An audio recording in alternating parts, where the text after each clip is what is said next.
Good afternoon everybody, and welcome to your Safari Live, coming live to you from Sabi Sands in South Africa. We're currently sat on the Arathusa airstrip. We just thought we'd take a bit of a drive and see what's around before we actually came to you. We actually managed to find a breeding pair of side-striped jackals. They're pretty stationary at the moment, but there has been a little bit of activity. Appears to be one of them was chasing some crown plovers, which seem to be causing a little bit of irritation. Just a quick introduction. My name's Alex. Behind the camera we have Jason. Morning. And in final control we have Liam. Apologies for the weather. It's not typically South African. It's more like good old-fashioned English weather today. It's a bit drizzly, quite chilly, but it should hopefully provide some interesting activity for the animals, because it's nice and cool. So that means the animals will be a little bit more active and not hiding too much in the shade. So we'll just watch these guys for a couple of minutes, see what happens, and then we'll go for a drive down the airstrip, and we'll see what we can see. But yeah, these two have been sat here probably for about half an hour or so, just kind of relaxing in the grass. Not especially being too close to each other, but they are keeping within a reasonable distance. And there are some plovers in the background, which are causing these guys a little bit of a restless nap.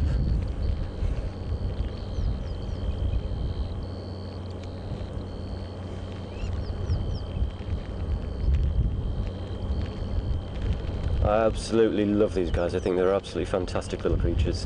This is probably more than likely a breeding pair, and they will have a den somewhere around, probably. Not too sure if they've got any cubs as yet, or pups, but hopefully next couple of months we will be able to see if they have been successful in breeding, depending if it's the right time of year, of course.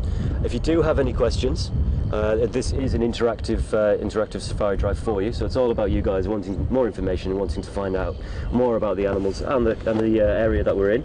Send your questions to questions@wildearth.tv, or you can tweet us at #SafariLive. But yeah, so as I said, this is as much about us taking you on an adventure, but it's also interactive, so just feel free to ask questions, and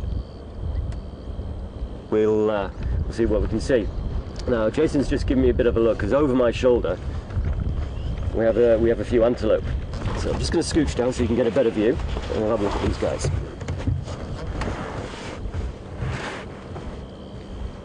No, it's not just antelope. Just up ahead of us we have a nice community going on there. We've got a nice group of male waterbuck, and two are actually having a bit of a spa, and just behind them we have some zebra. Now this is nice, actually. This is nice behaviour. They're not having a serious rut, they're just having a bit of a spar, just having a bit of a play fight. Just like those impala were this morning. So as I said, these guys are waterbuck. They're quite distinguishable from other species of antelope. They've got a nice shaggy, almost grey coat. Almost looks as though they should be in places with a colder climate. And they've got a lovely, lovely, almost heart-shaped nose to them. And as you can see on their rears, they've got a big white ring.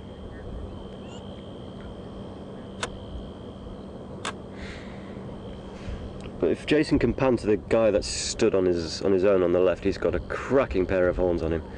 He's just stood checking us out.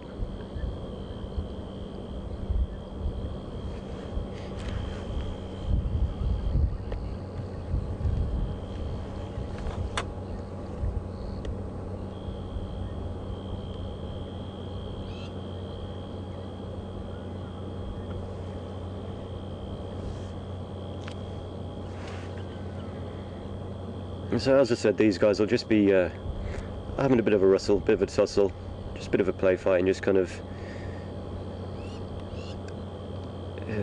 having a bit of a play fight.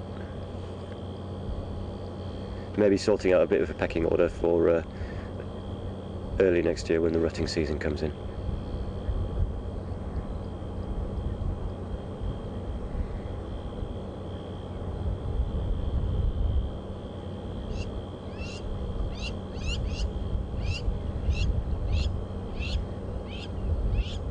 Seems to be quite a lot of bird activities in this area as well. We've got a few crown plovers. There's a few Indian minor birds as well, and there's the crown plovers are certainly making a bit of a ruckus.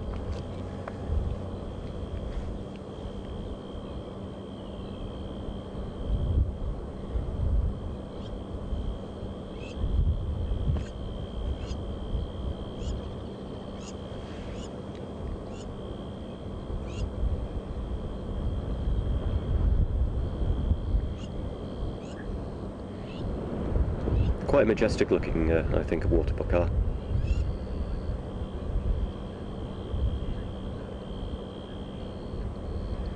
It's a nice comment from Elise, who I believe is on Twitter. She likes the heart-shaped noses on the waterbuck.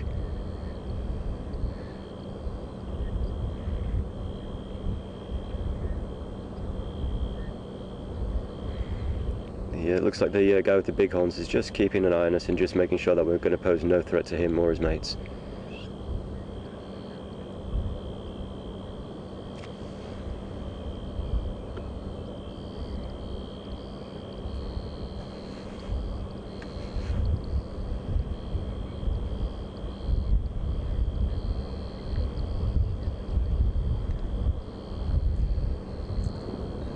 Just had a question from Bill in Michigan. Sorry, I didn't quite catch the exact location, Bill.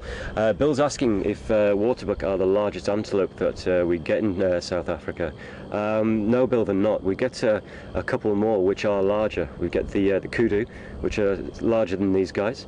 Saw a couple of female kudu this morning, so hopefully we'll see a couple more this afternoon. We also get the eland, which is the largest of the antelope. How can I describe an eland?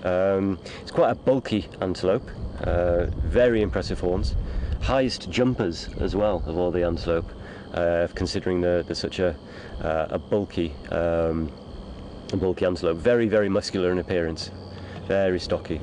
The kudu, slightly more, less bulkily built. They've got quite long necks in comparison to the eland, who hasn't got quite as long a neck. But the kudu's got some of the most impressive horns of the antelope species, with some of the best spirals. We'll see if we can find some kudu for you later, Bill, just so you can have a bit of a comparison. But unfortunately, we won't see any eland in this particular area of the country.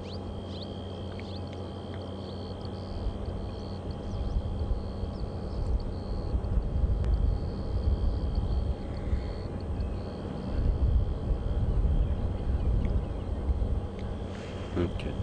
There's a few people just asking for an update on Mark and the jigger. Well, the plan was to have Mark and myself out this afternoon on drive, so we could have Brian out on camera as well. We did get the jigger running for a little while, so Mark and Brian did set off from our base camp. But unfortunately, after a few minutes, the jigger decided to he didn't want to come out and play today. So unfortunately, they've gone back to base camp, and we're going to try and get the jigger up and running as soon as we can. As much fun it is having one vehicle out, we know how much more beneficial it is for you guys to actually have two vehicles out, so we can do some game spotting for you. And just basically chop and change and keep things as interesting as we can and see as many species as we can for you. So we are working as hard as we can to try and get the jigger up and running so we can resume full service for you. No, I did... Oh, it's plover again.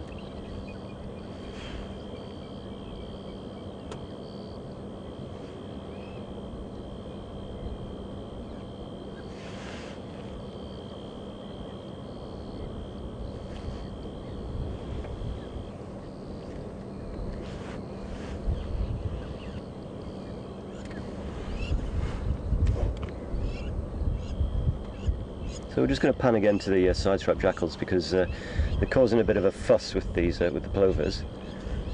Perhaps there's a plover nest nearby, and they might scavenge or go for some of the eggs. And the jackals, they are carnivorous.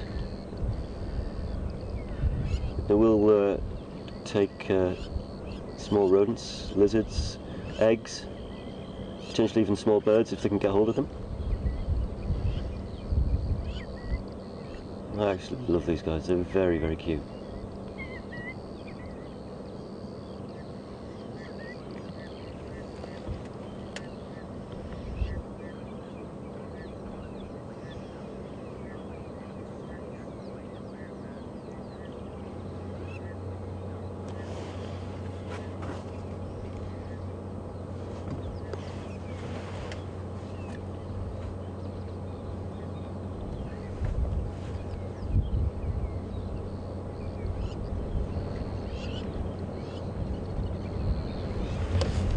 Have a quick look around, just have a quick scan and see if I can see anything else whilst we're here.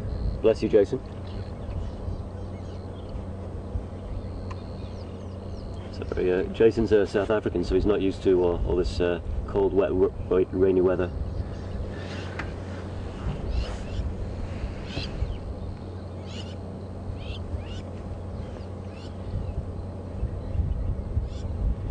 Those plovers, or lapwings if you'd rather call them, they're definitely not too keen with those jackals so close.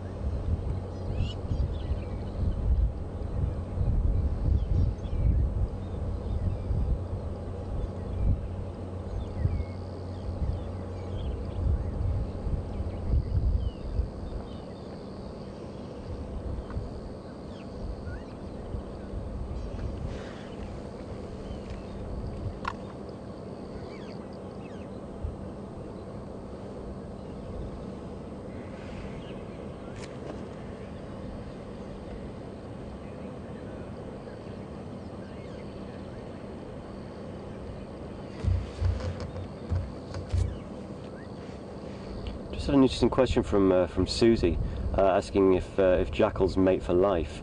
I do believe they are monogamous. However, if one of the partners is killed, they probably will find a new mate eventually. But as far as I'm aware, they do stick together quite a lot, and they are monogamous. So they will kind of hang around for quite a long time, probably for life, until either one or the other is unfortunately killed, and then depending if on their age, they may go off and find a new mate.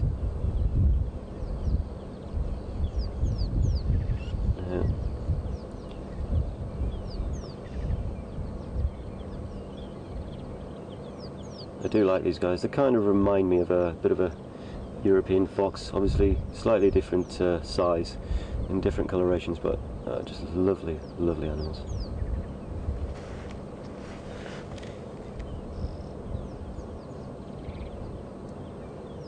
Okay, I think we've spent enough time here. We'll give me 2 secs, excuse me.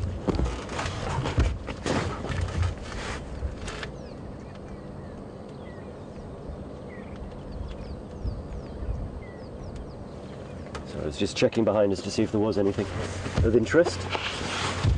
Okay, yeah, what we'll do is we'll take a slow drive down the edge of the runway, and then come back onto the Djuma property and have a look on there and see what tracks we can find, and see what other animals there are.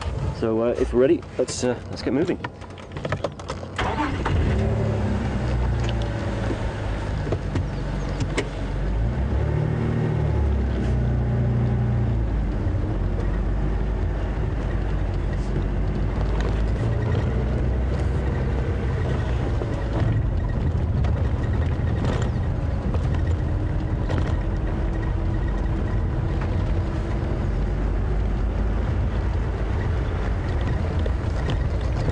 I'm going to take my time when I come between these animals so I don't startle them.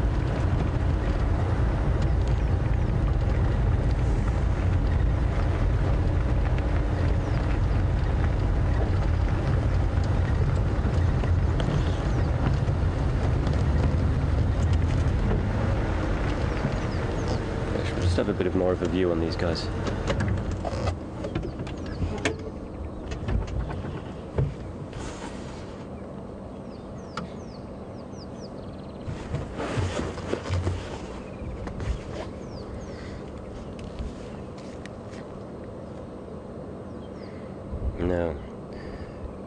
two at the far end seem to have picked their ears up a little bit.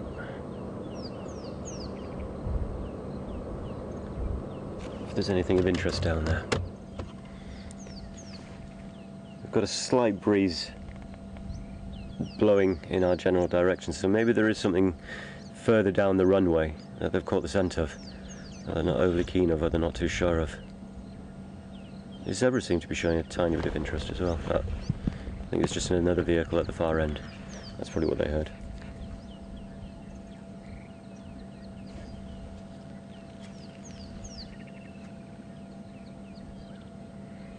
These guys have got some great spiraled horns.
Okay, we're going to take a bit of a drive now. I think spend enough time with these guys. Leave them to it. We're just chilling out and lying in the grass, ruminating.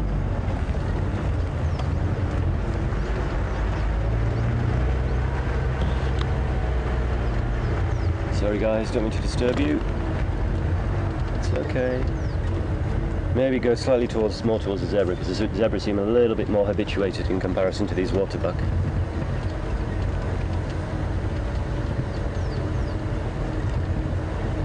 Sorry guys.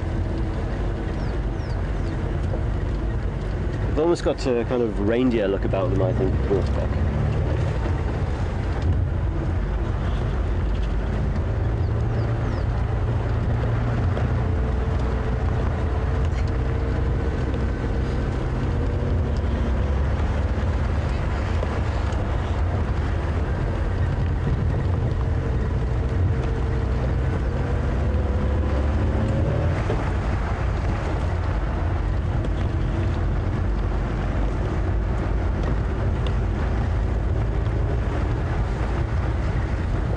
I'm just going to keep avoiding these puddles as best I can. Earlier today we did see some terrapin action in these little puddles, so it's probably best to avoid them as best we can, and always obviously make sure that we do check them thoroughly if we do have to drive through them, and if we do, move as slowly as we can.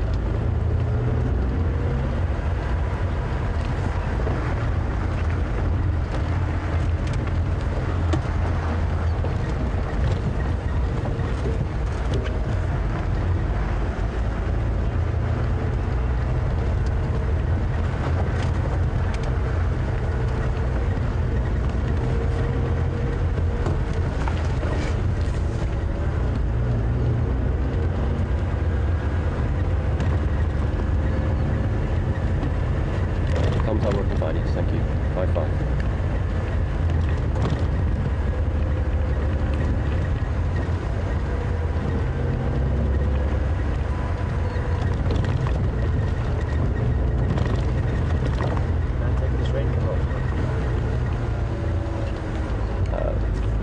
Jason's going to just remove the rain cover, if that's okay.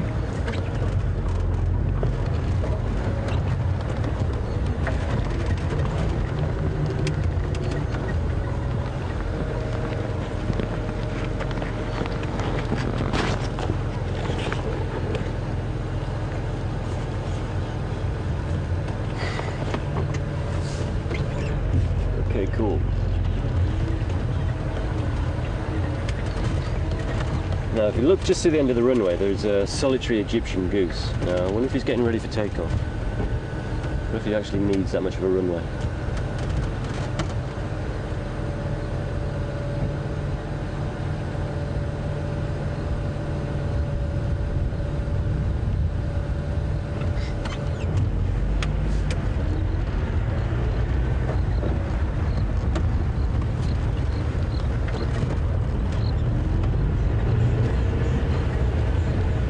That was quite a nice start. We had some nice jackals and some nice waterbuck as well. Those jackals are definitely very, very cute little creatures.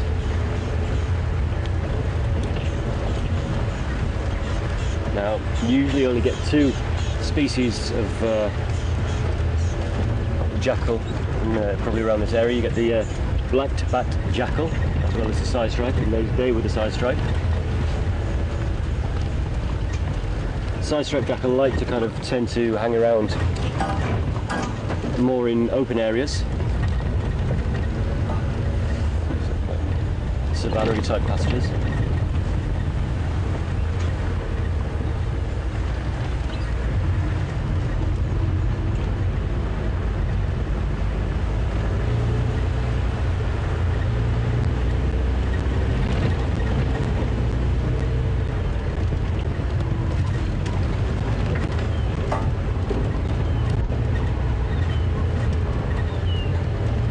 Seen a raptor flying overhead, and it's kind of swooped down with a little bit of purpose, so with a bit of luck as we move forward we might be able to kind of get an idea of where he's landed, and it'd be quite interesting to see if there is anything there.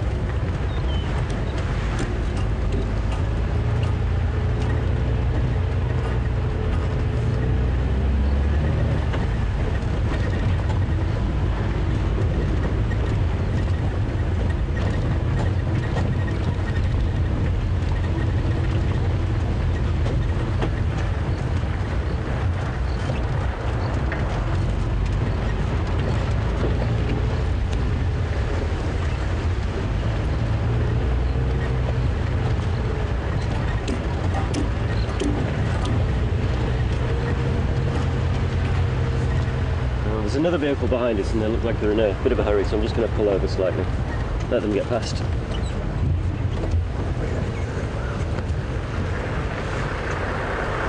Hello.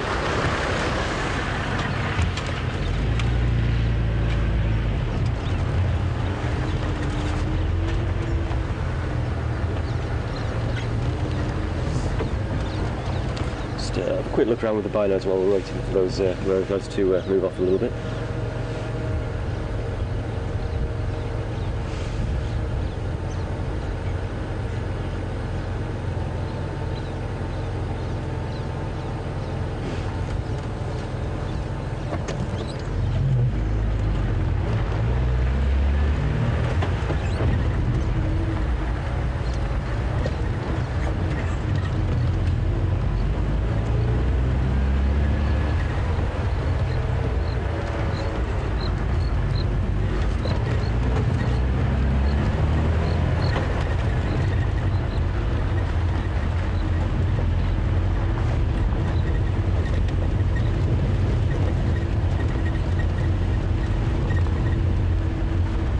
Sorry Vim, could you repeat that please?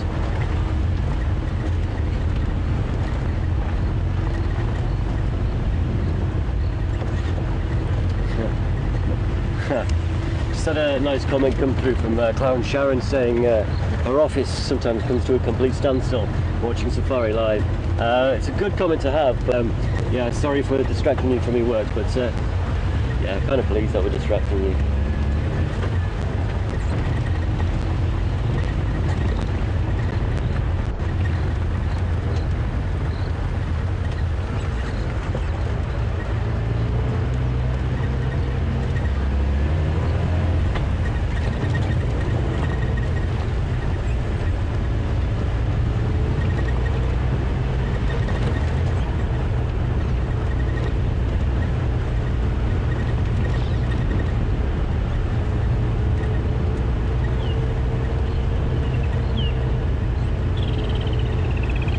just a bit of a follow-up from the last couple of days. We've had that great line sighting of the Encoro Pride yesterday afternoon and evening. We tried to locate them again today, but unfortunately we found their tracks, but we couldn't get a good viewing of those guys. Now, there has been reports that the Birmingham boys have been in a bit of contact with the Encoro Pride, so it'd be very interesting to actually see what's happened there, whether they've actually had a bit of a dispute, whether any of the actual lines have been are injured. Hopefully they won't have been. It'd be just nice to actually see what's actually happened between the players, what interaction has been happening, if they have indeed attempted to take over that pride. So if we do manage to see them, there will be. Sorry, apologies for the corrugations. So we will try our best to try and find them for you. I've got my ear in for the Game Draft channel, so yeah, we'll see if we can keep you updated.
We did come down this road this morning. We did see quite a lot of the line tracks heading in this kind of direction. But then further up, the lines looks like they cut into our left, which would be a northerly direction. Unfortunately, we weren't able to catch up with them, but we'll do our best this afternoon.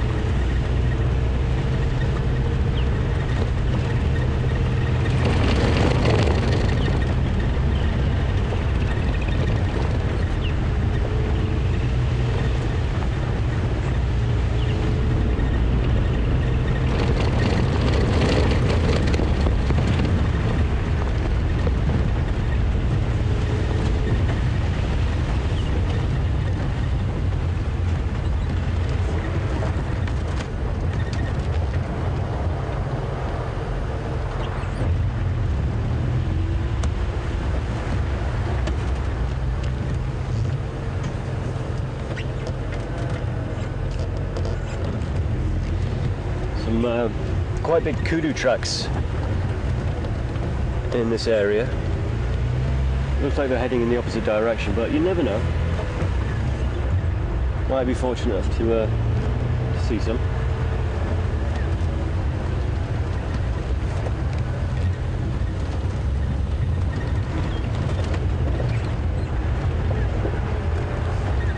Ooh, is that a rock? Just bear with me.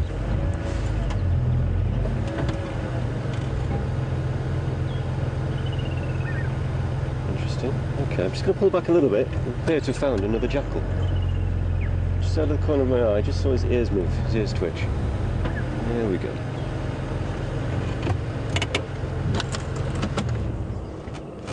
Today, it seems to be the day of the jackal.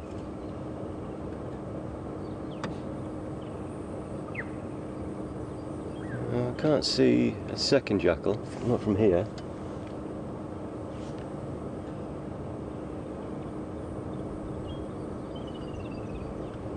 Looks a bit bedraggled, does this one?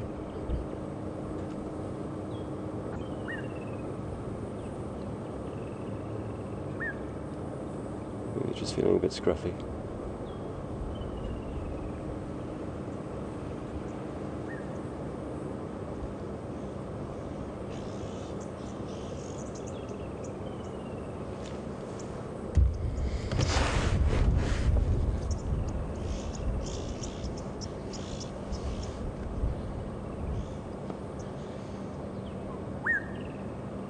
Seems to be quite perky.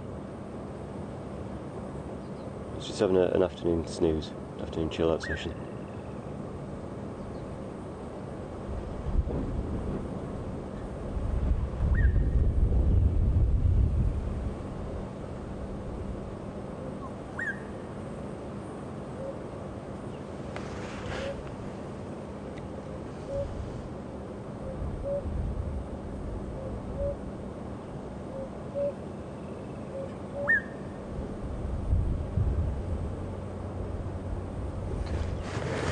Okay, the sky looks pretty flat out at the moment. I think we'll move on a little bit.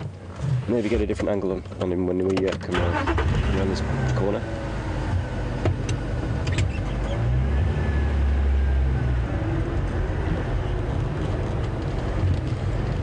He looks pretty chilled with us.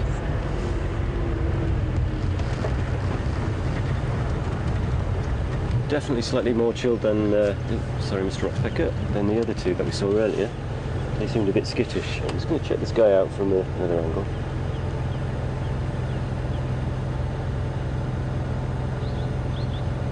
It looks fine, I think he's just chilling.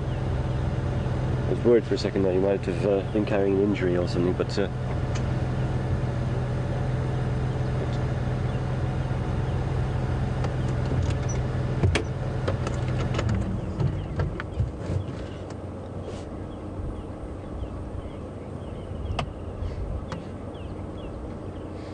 just had an interesting question from Clown Sharon on Twitter, asking if jackals are the African version of a coyote. I've never actually done a huge amount of research on coyotes, so I couldn't really give you a 100% answer. But as far as I am aware, the coyotes are a lot bigger than these jackals. I mean, they are part of the canine family, so they will be related to some degree. But as for if they're related to coyotes, I'm probably going to say the African comparison to coyotes. I'm probably going to say they're not. The coyote in Africa was probably more kind of resemble potentially your Ethiopian wolf or something like that. That might more resemble the coyote. But these guys are probably a lot smaller than coyotes. But then again, I'm not 100% certain on how large coyotes are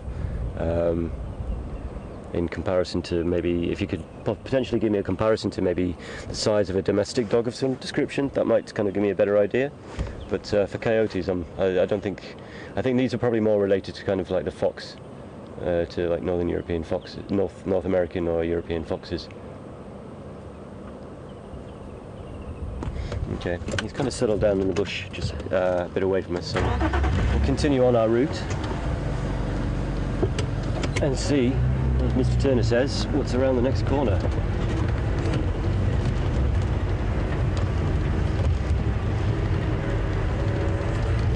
As with this morning, and every other driver that I'll hopefully be doing, I'll be constantly just sticking my head out the window, well, not the window, over the side of the vehicle, and just periodically just checking for tracks or for spoor, just to see if there's anything of interest that's been through the area.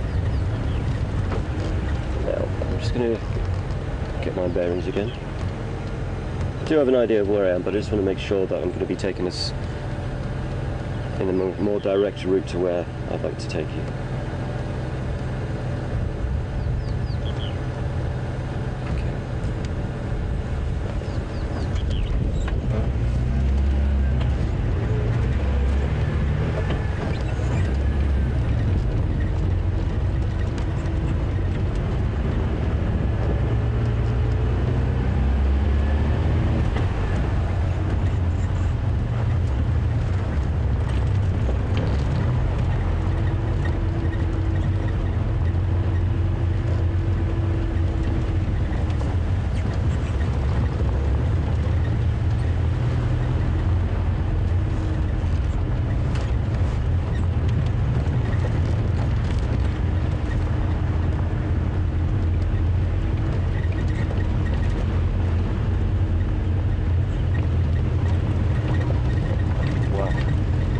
since I've been in this area, I've seen some of the biggest termite mounds that I've actually encountered whilst I've been in southern Africa. If we can just pan to your right, I'll try and get a better view for you, Jason, sorry.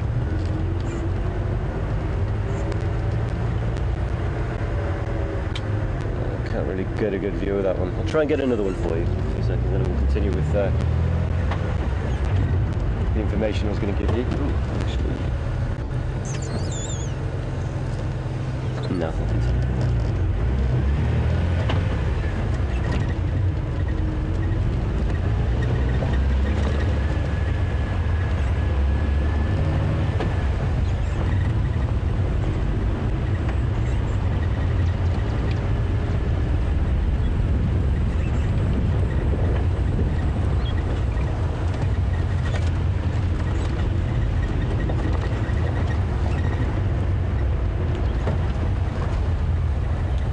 Okay, a lot of people saying that's the coyotes, but saying that's size comparison for a coyote is about the size of a German Shepherd. Yeah, I'm going to probably stick with my kind of original thoughts and analogy that an African version of a coyote is probably more likely going to be your Ethiopian wolf kind of as a comparison, whereas the side-striped jackals and the black-backed jackals, they're a lot smaller in comparison. I'm probably looking at about, I don't know, maybe a jackal's probably about that tall maximum.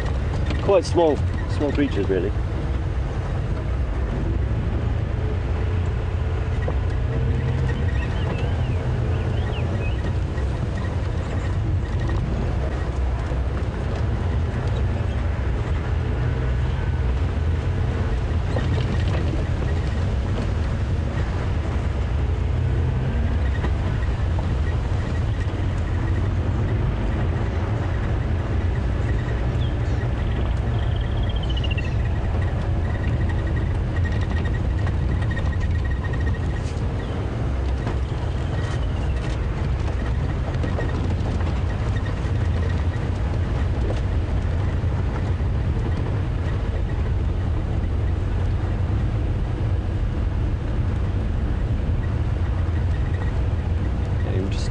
Control just feed me a bit of research information, which is very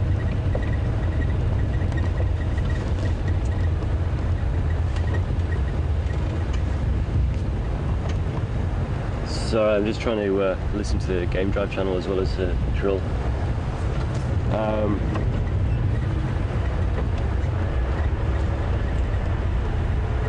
I'm also trying to listen to some some information that Control is feeding me from just from the jackal perspective. Just advising me that because I'm not very up with my weights on some of the species, which is partially my bad. Let's turn this down a bit. Yeah, the black-backed jackal ranges between about 5 to 6 kilograms. So it's not the heaviest of animals. It's pretty light, really. Yeah, quite a small animal.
To a bit of a just a bit of a herd of impala. just going to creep around so I don't startle them too much, or just force them to get off the road in too much of a hurry.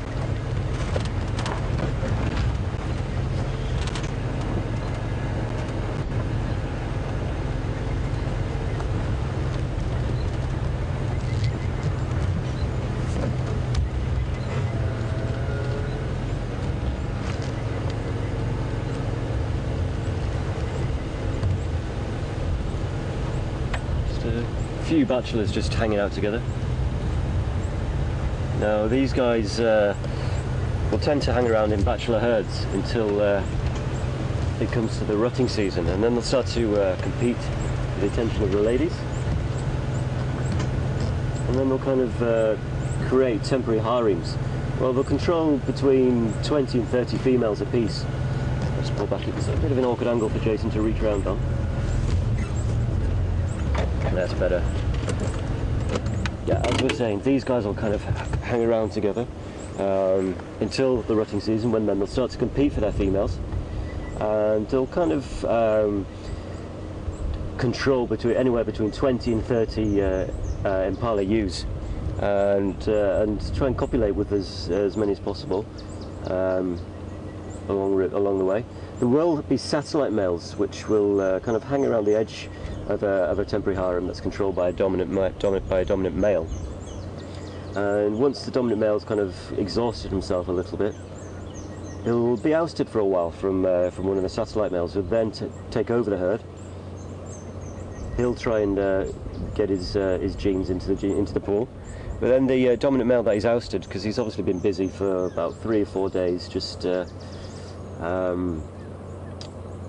doing what male impala do, he'll actually recuperate, and then he'll come back and take his harem of ladies back.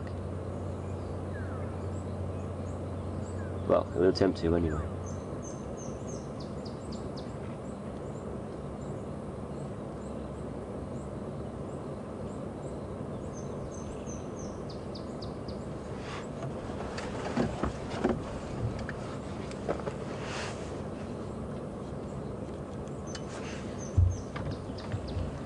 All mobile stations, this is Alex from Wild Earth. Any updates, please?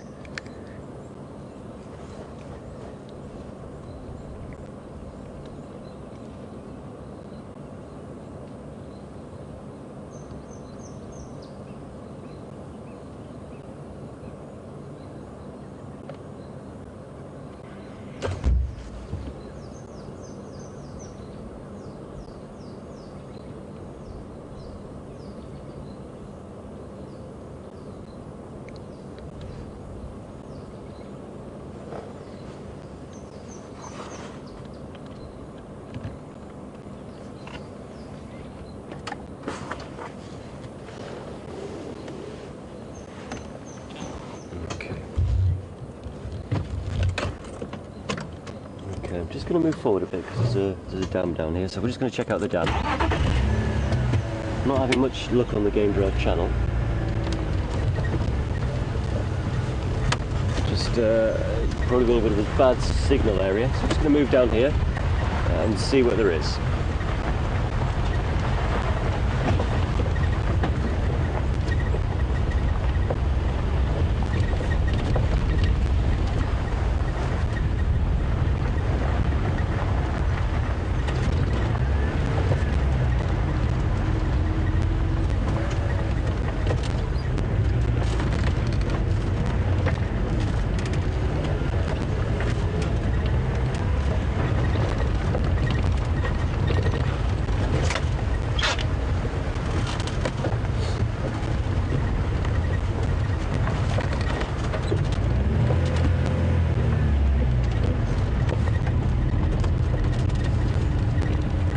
Not a lot going on at this dam at the moment. Perhaps later we can take a swing by here. Might be a few animals coming down to drink. There's a couple of geese just hanging around.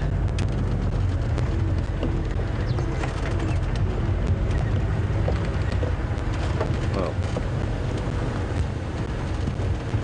some busy weaver birds here as well. We'll come back and show you those later.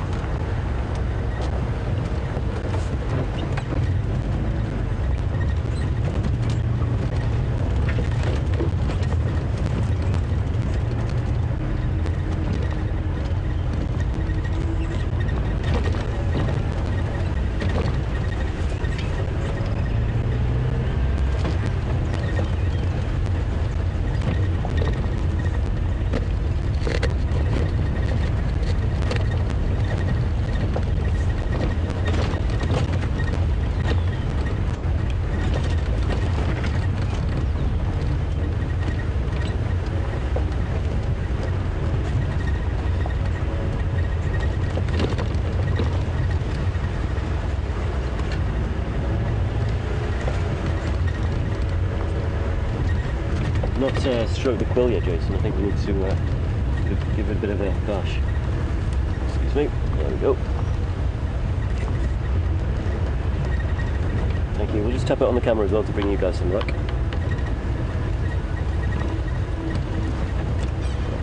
Stop, put this away carefully so I don't break it. There we go. Put the quill back in its place.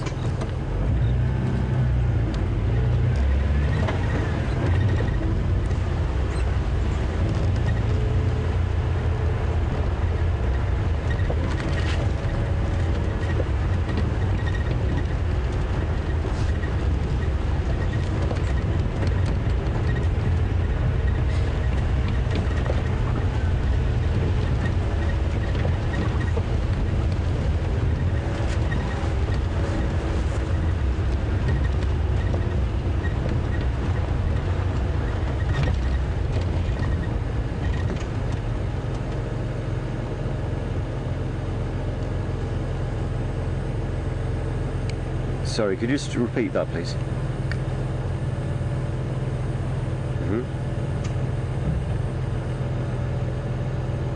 Okay.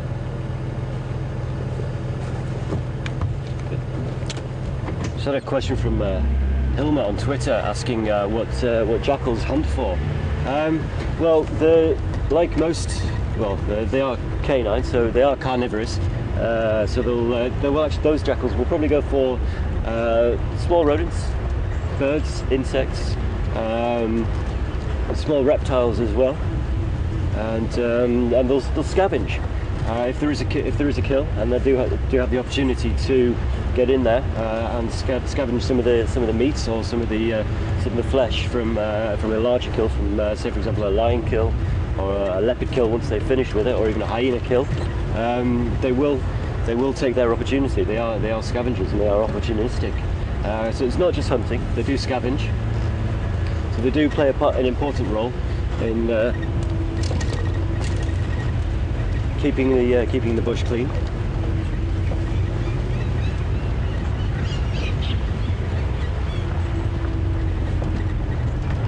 Ooh, 2 rollers just flew off there. Let's see if they stay still enough. No, so just had 2 what look like European rollers fly off from our right, but they wouldn't stay still enough for us to get a shot through.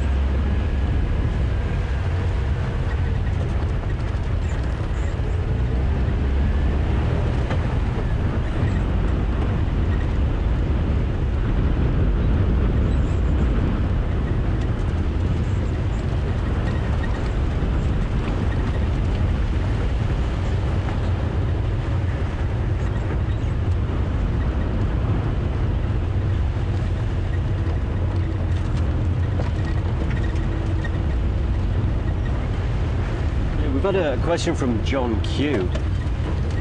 Oh, sorry John, I'm going to have to stop your answer there for a second. So if Jason just pounds just ahead of me through those trees,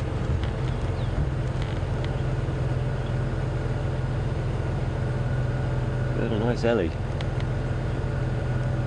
And there's something running through the background as well, but I couldn't quite make out what it is. I'm just going to go off-road a bit so I can see if we can get a better picture of this pachyderm for you. I'm not going to get too close because I'm not sure how many others might be around.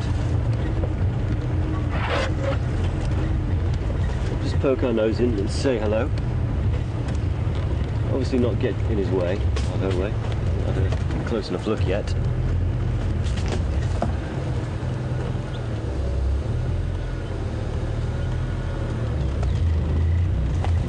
Just showing a little bit of indecisive behaviour by swinging the leg there. Now hopefully Zanelli will fit through this little gap. We're not going to get too much closer because he's just going to give us a shake of the head. Just say that's close enough. No, that's as close as we're going to get anyway.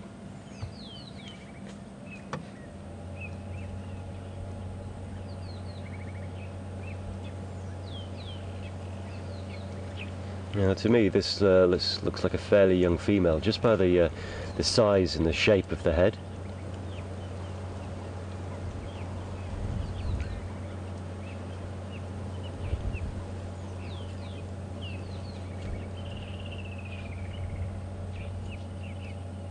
can see she's got, if I can get my, oh no, she's just turned around. She's got quite an angular, sharp shape to her head rather than a rounded, which you usually find in the males. Head's a lot smaller as well, in comparison to the rest of the body. The male elephants tend to have a much larger head.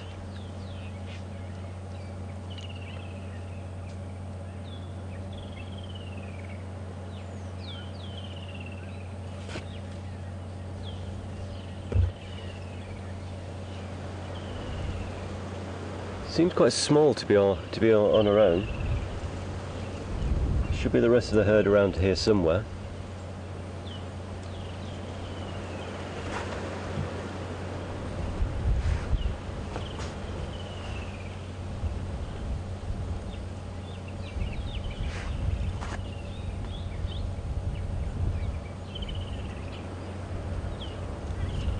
Okay, I'm not getting a very good view of this Ellie here, so I'm gonna come out of here and we'll see if the rest of her herd is lurking around somewhere.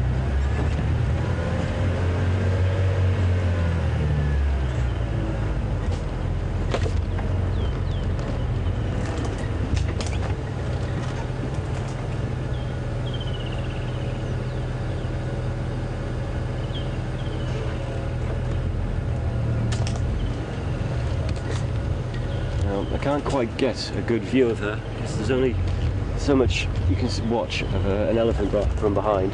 Now I do have a feeling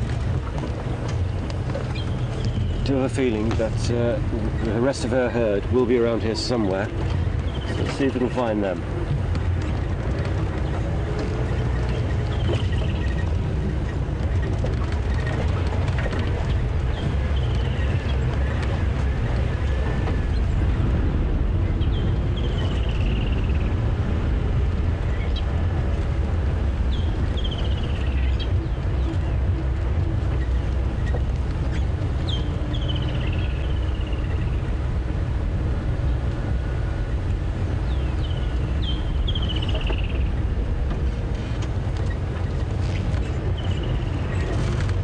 See if we can get a view of her from the front by going through this way. There we go, this could be better.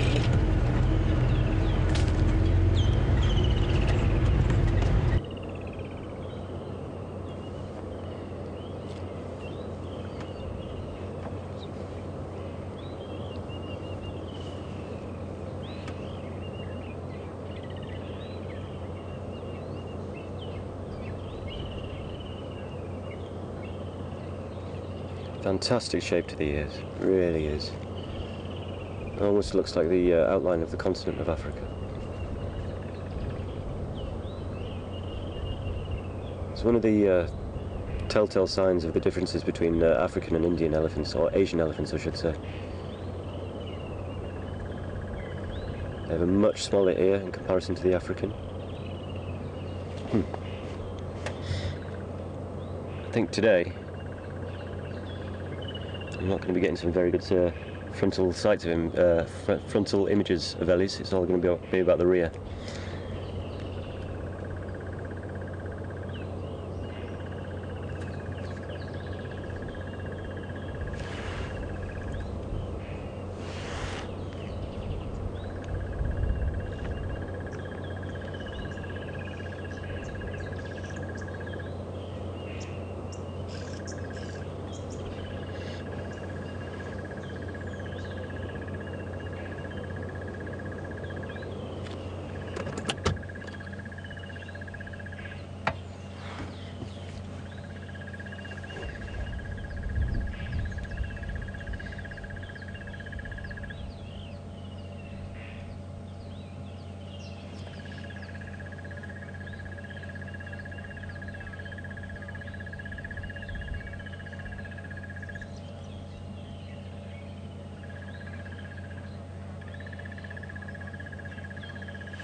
Before we lose it completely, I'm just going to quickly check my map.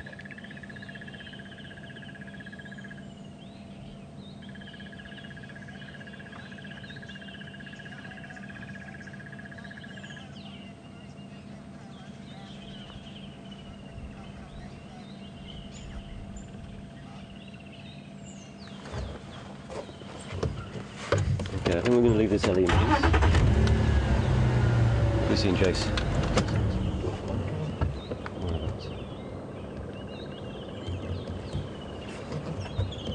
Oh, well spotted, Jace. Managed to pick up a dwarf mongoose.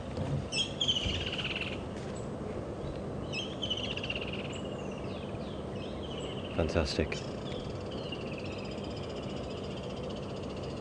Now, these guys are very, very sociable when it comes to the mongoose family.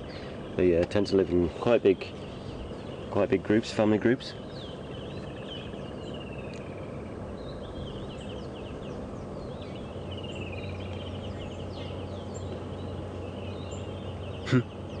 Just scurrying around looking for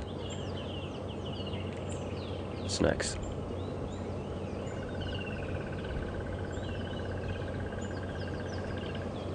Okay, that Ellie seems to have come into the open a little bit.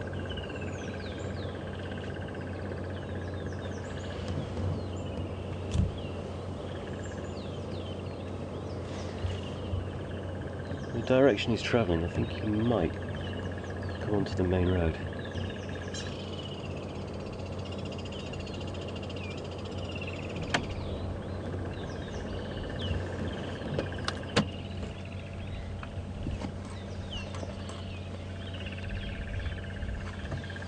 Just going to reverse a bit. There's a bit of a path. So just follow him up until the main road.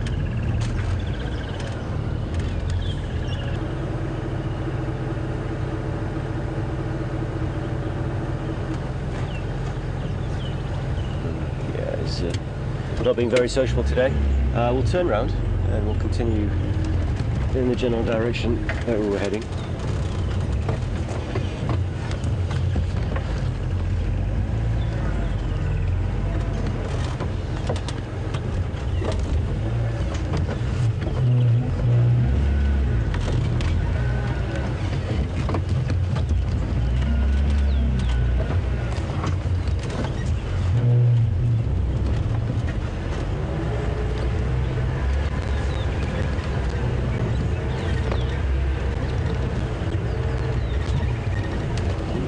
Jason.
Seems to be quite a lot of activity just ahead. Game drive vehicles moving at quite a pace, so I'm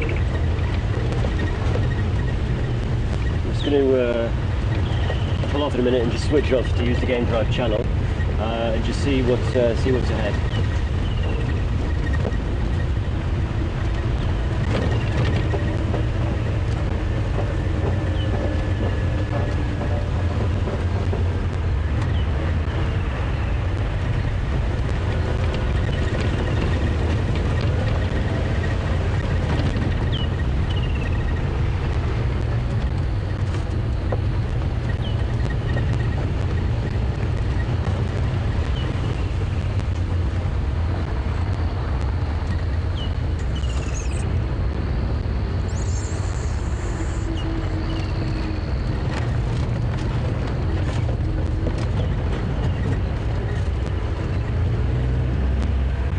going up to Treehouse Dam and just have a look in there.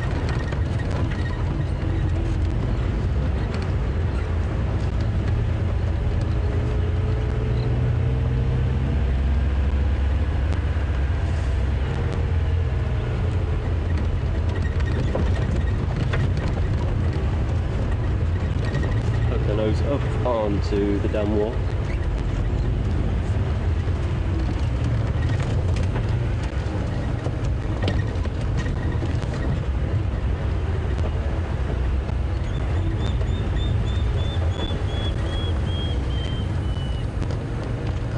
Really quiet here this afternoon as well.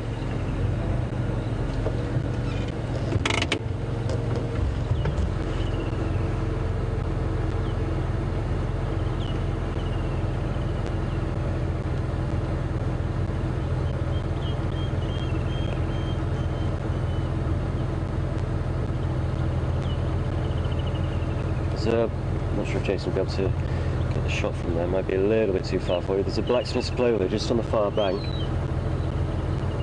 Just having a bit of a preen, a slight bit of a paddle.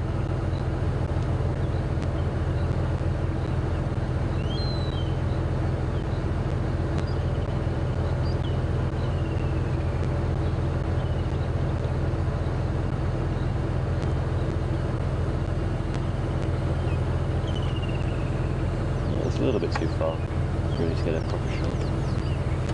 Okay.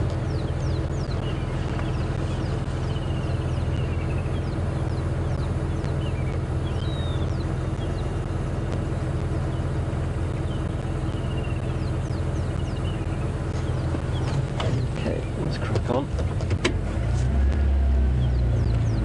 Okay, just a reminder, if you do have any questions, feel free to send your questions or your comments to questions@WildEarth.tv, or you can tweet us at #SafariLive.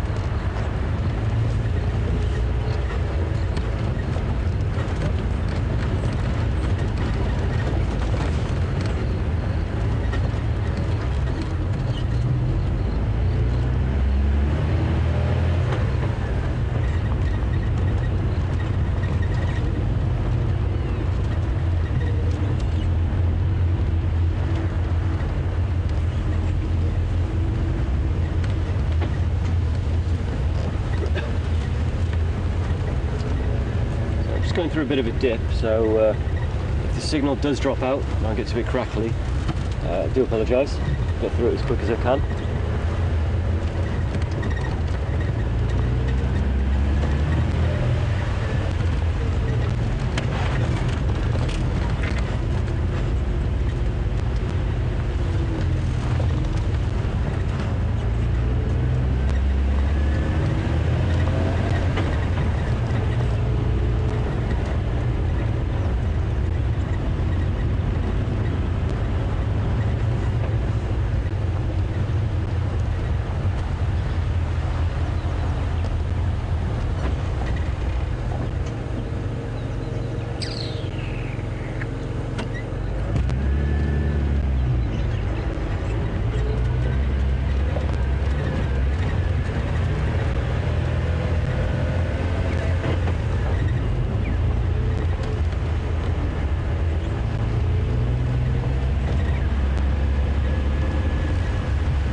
I hope all of you are kind of following the advice that Scott gave you when he's been driving. You're looking at driving through areas such as this, maybe with trees slightly bigger, with the horizontal branches, and if you see 4, maybe 5 vertical hanging branches, then it's the telltale sign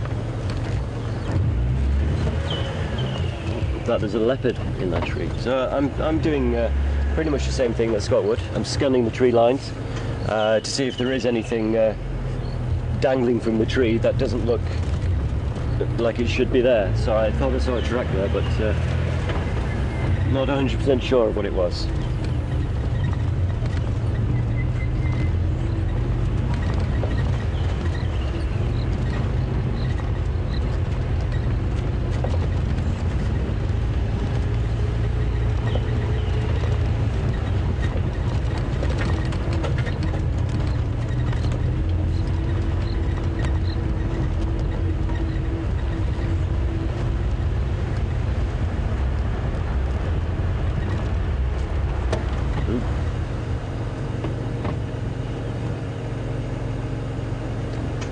So I've just had a question come through. I'm just going to hold fire. So we've just come around the corner.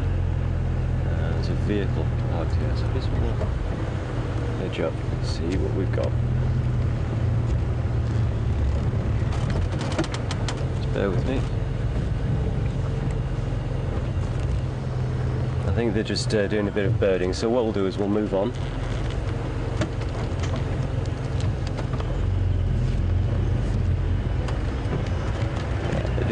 Doing a bit of spotted birding, seeing what's around. So I think we'll leave them in peace, because too many vehicles does spoil people's birding.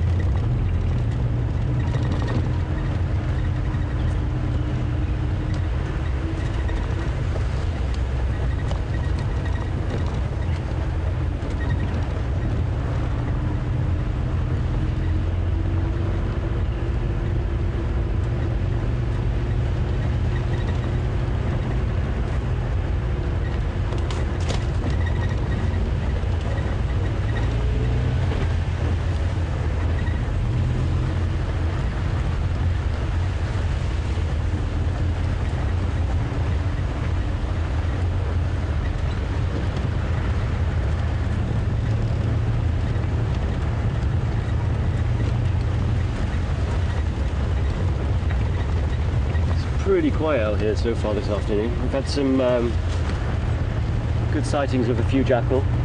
That's always nice to see. Usually quite shy creatures, quite camera shy. We've had some nice waterbuck. Got a good look at those. And posterior of an elephant.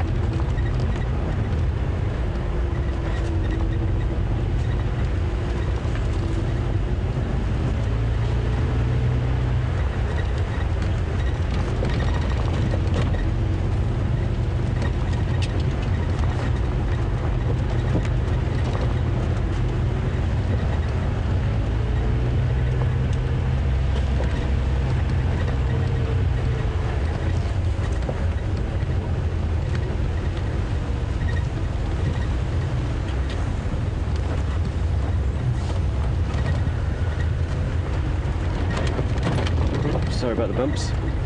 Let's check out another dam. Again, this looks pretty quiet.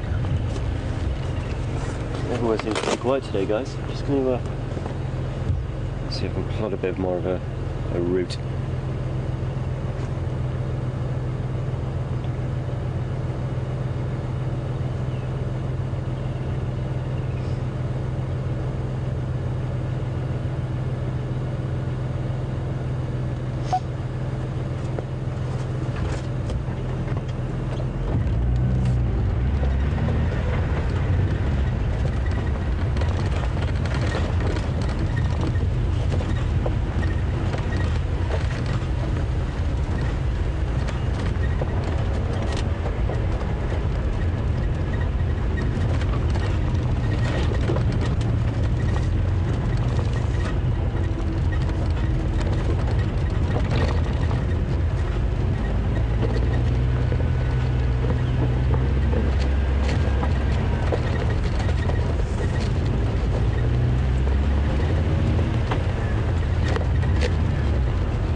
too bad. Just gives us a nice time to, gives us an opportunity to just go for a drive. Excuse the bump, and just appreciate the beauty that is the African bush. It is superb out here. It is stunning, even in overcast, slightly cooler conditions. It is absolutely stunning here.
That's nice. Some green pigeons.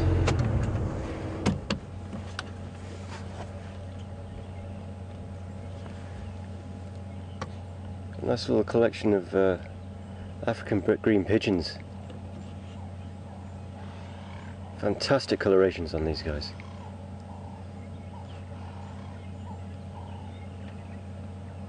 Very, very pretty colours. There we go.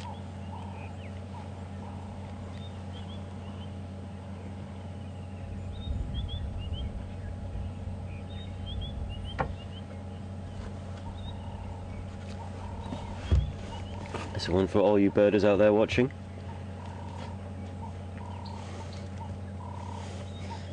Always surprises me the variation of colours that you can get from just one sort of species of animal, particularly birds.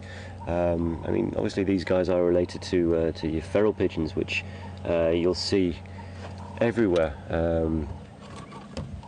in Europe and North America. These guys are related, so it is quite astounding how the variations of species, how they can evolve just to use their environment to their advantage, whether it's coloration, a slightly different shape of beak, a slightly different shape of foot, and the feeding habits to the nesting habits. It's quite remarkable, really. But these guys are absolutely stunning. Almost looks as though he's got, or he or she even, got little yellow leg warmers going on there. Bit of an 80s fashion statement.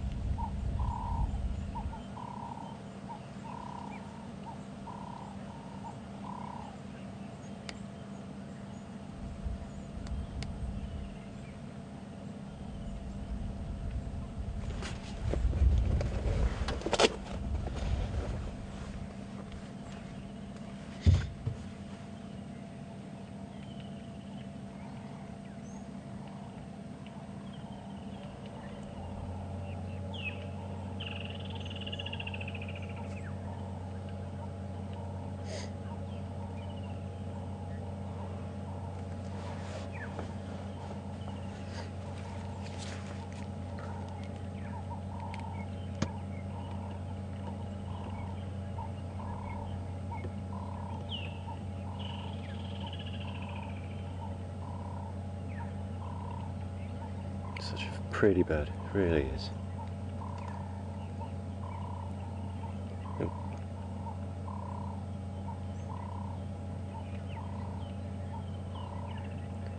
Just picking off morsels here and there as he goes, or she goes.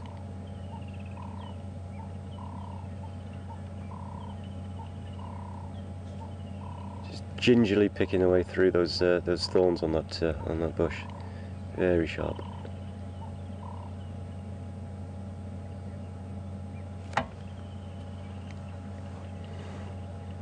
Now there is another one in that tree as well, but I don't want to move forward too much, or just yet.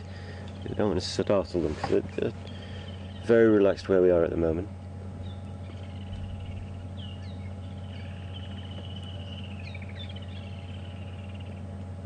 If we're lucky, the other one might hop up and join.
Okay.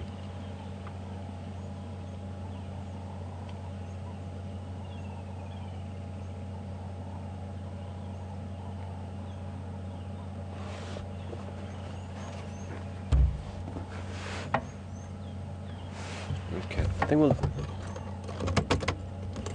we'll leave these guys to it. Continue on. Oh. Actually, I'm just going to pull forward slowly because just at about my 10 o'clock, there's another little mongoose just kind of picking away. Thought they'd move. No, he's moved as well now. So, apologies for startling you guys.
Puddle.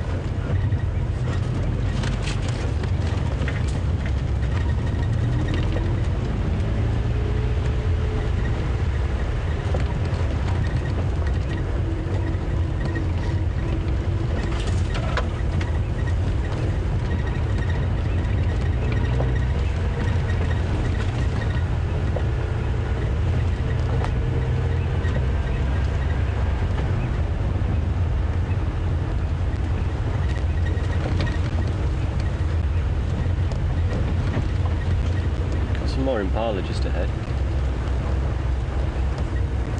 There might be something else just through those bushes, just bear with me. That's just a Treesaurus.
just had a question from Matthew on Twitter asking if I can give him any top tips for getting his... I'm just going to stop while we answer this question.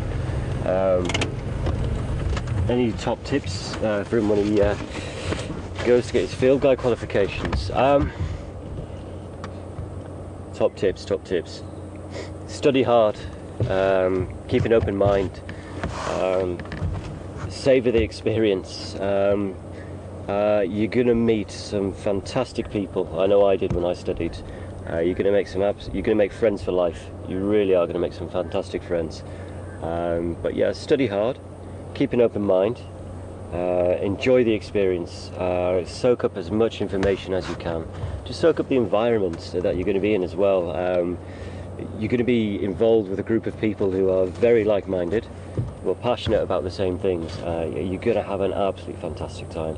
And once you finish your level 1, if you get the opportunity to do your trails course, do that. It's just a completely eye-opening experience. It opens you up to a whole new world, whole new possibilities.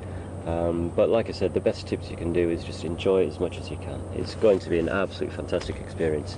I know I'm still in touch with a lot of the guys, pretty much all the guys that I actually trained with, as well as the majority of the people that were actually at the institution as well. It wasn't just a level 1 course that was studying there. There was a 3-year course.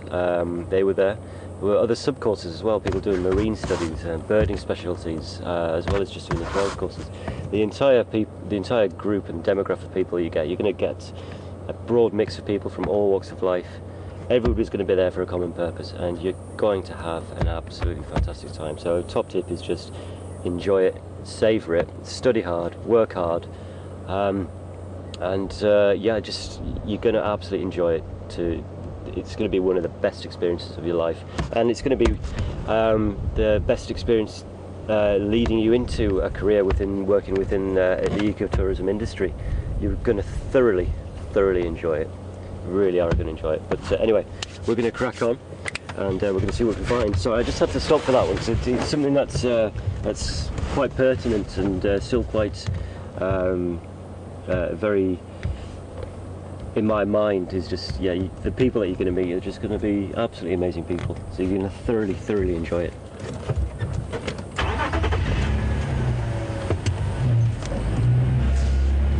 And if any of the people that I did train with and did live with for such a long period of time, if you are watching, WildEarthTV for life.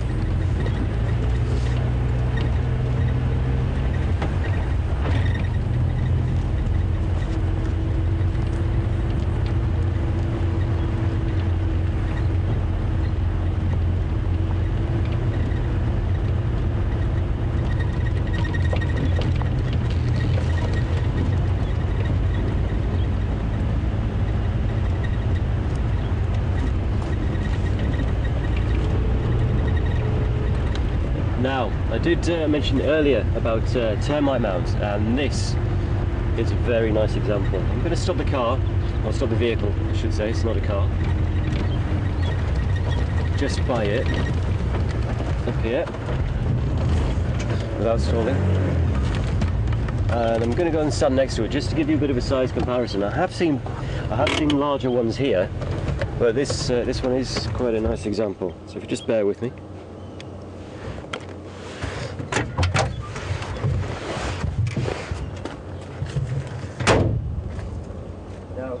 Kind of get a size comparison of how big these things are, how big they can get. I mean, I'm, what, 6.5 foot, 6'4"? No, I'm joking, I'm only about 5'7", but these things are absolutely massive. And termite mounds are very fascinating things.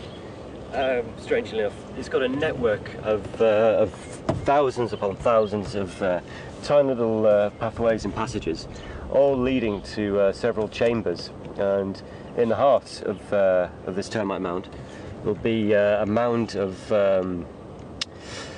decomposing material, which the termites use to cultivate a fungus, and it's this fungus that the termites actually feed on. And also within this termite mound there'll be there'll be a queen or a breeding termite who's responsible for the reproduction of all the termites, probably within the actual locality, because it's not just this termite, this mound.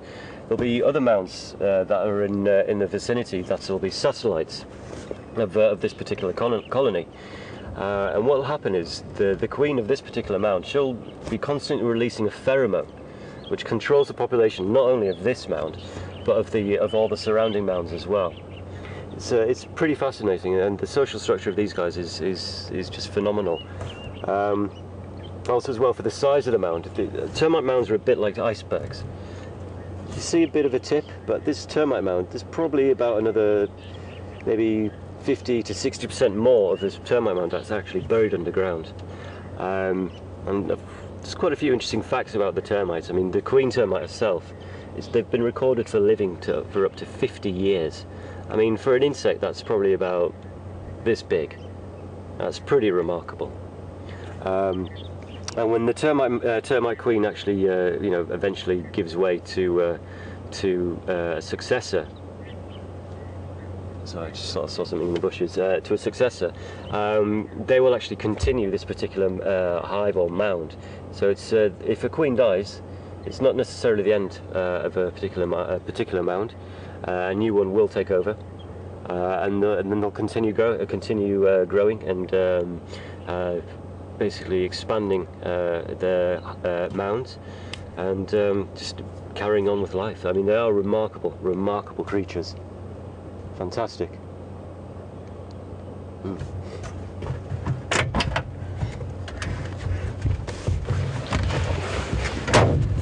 Right, just plug myself in before we go.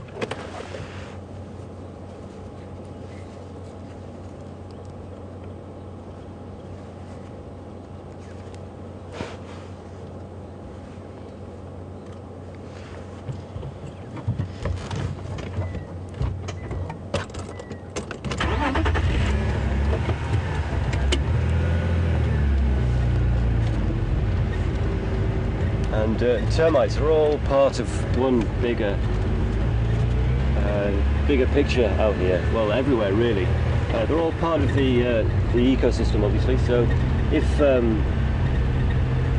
tree is pushed over by an elephant, so the elephant's going to be feeding on the roots or the leaves or even on the fruits. If it pushes it over, and the tree starts to die, or it doesn't necessarily have to die, but it's also creating a habitat and an environment for many other species, and giving opportunities for lots of other things to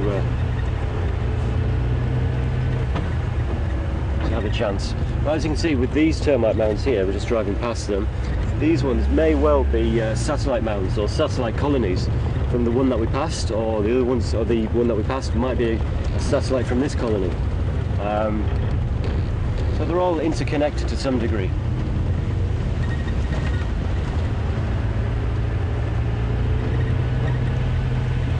A lot of termite mounds here. Some very, very large examples as well.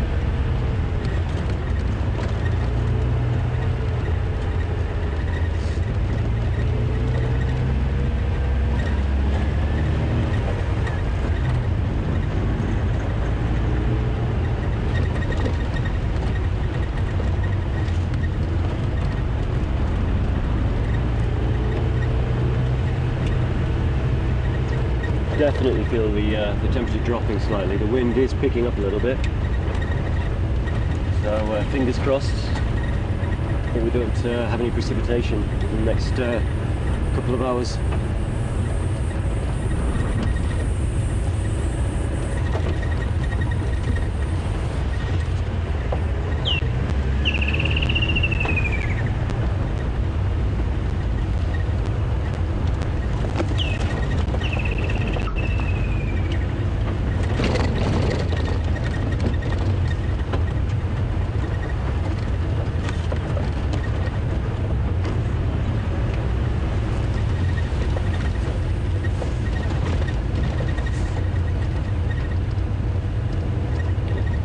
And Matthew, if you're still watching, with regards to that Fagasa level 1 question, I'm quite interested to know where you're actually going to be studying. Right, okay, just bear with me. Don't worry, I'm not lost. I'm just finding the scenic route.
Cool.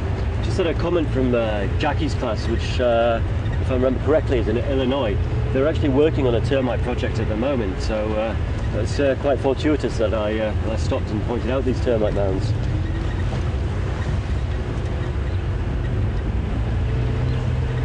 It's nice to hear that we, that we are doing relevant things to what people are interested out there.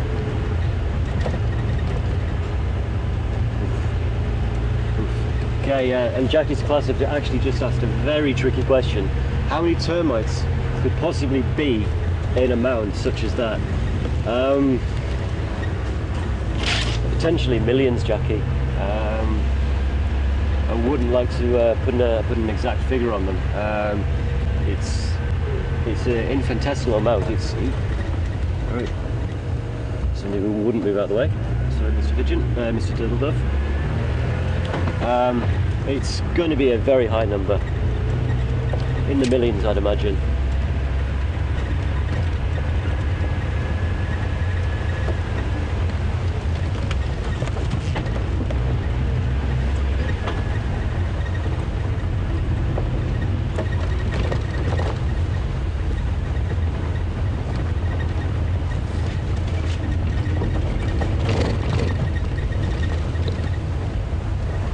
Quite interested to know how the termite project is going with you guys, what you're actually doing for it, and just get an idea of what you hope to achieve with this project.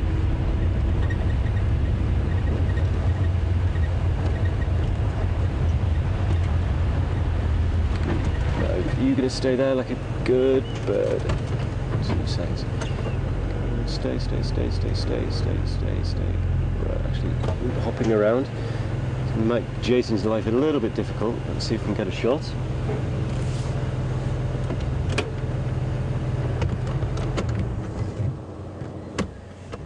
Great work, Jason. Oh, shame.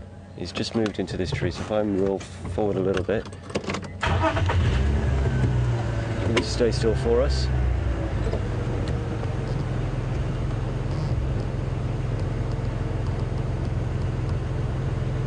I think he's been a little camera shy. Got a crested barbet for you there. Absolutely exquisite bird, really is. You do get a few other different barbets which are in the family. This one is pretty special. It's called a crested barbet because he's got that long, well, not too long, but he's got that shaggy crest on top of his head. Just hiding a little bit. I wonder if we can get a better angle for roll forward a little bit.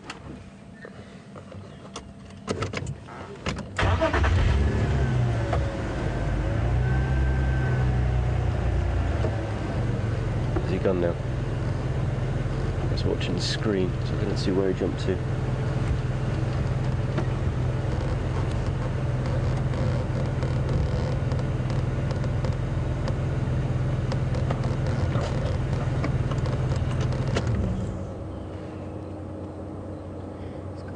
He's gone. Okay. We'll move on.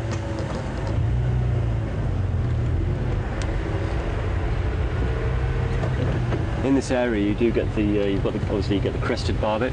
You also get the black-collared barbet as well, which has a similar shape to the crested. Obviously it doesn't have the same feathery crest on top of his head. And the black-collared barbet has predominantly a red face and then a black collar.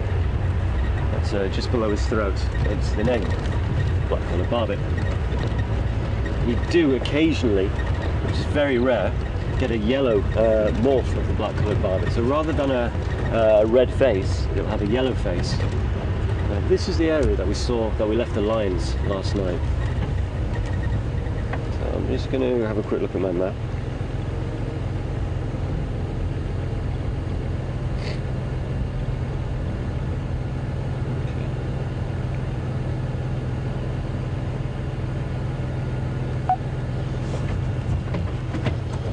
Let's go down a road I've not been down before.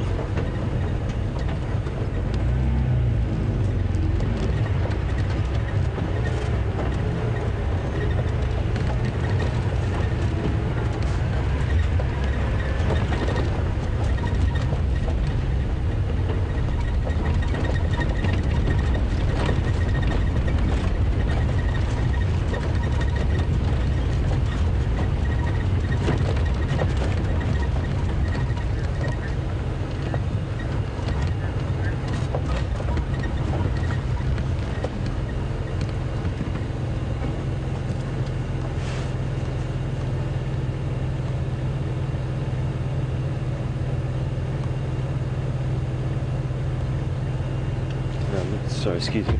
I'm not sure if that's leaves. That's something.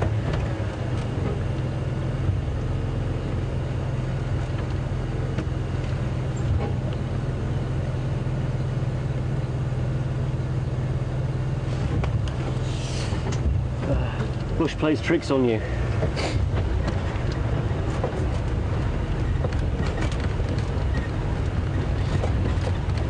For a second I saw some leaves, which some brown, you've got yellowy tan shaped leaves, which looked very similar out of the corner of my eye to a cat.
I don't think anybody's been down this road for a while.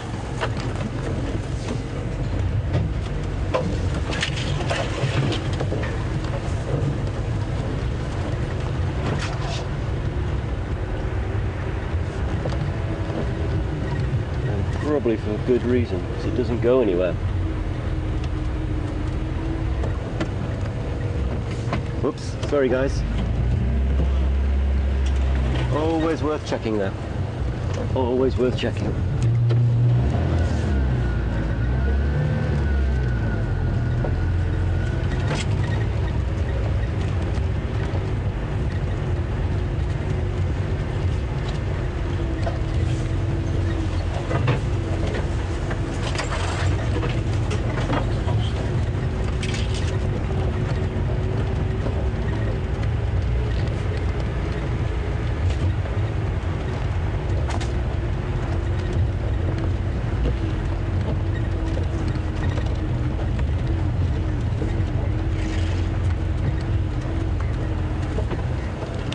Recognize this place now.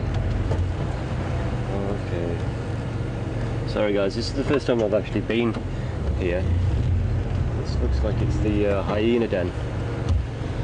Doesn't look as though there's anybody home at the moment.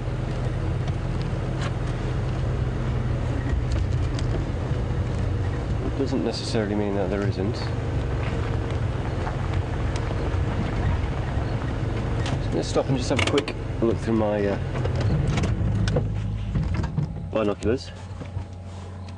Well, I mean, there are some impala which are just perched to our left. I'm just going to have a quick scan.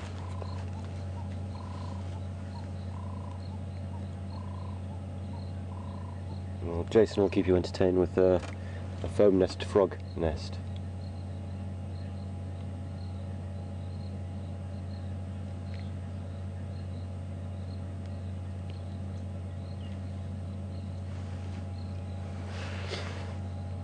Okay. Nothing really exciting here at the moment, but these foam nest frogs, what they'll do is they'll find a body of water, and the male and females will come together. They'll mate, and as they're mating, the female will rub her legs together and create this this foamy mass, into which she'll deposit the fertilized eggs.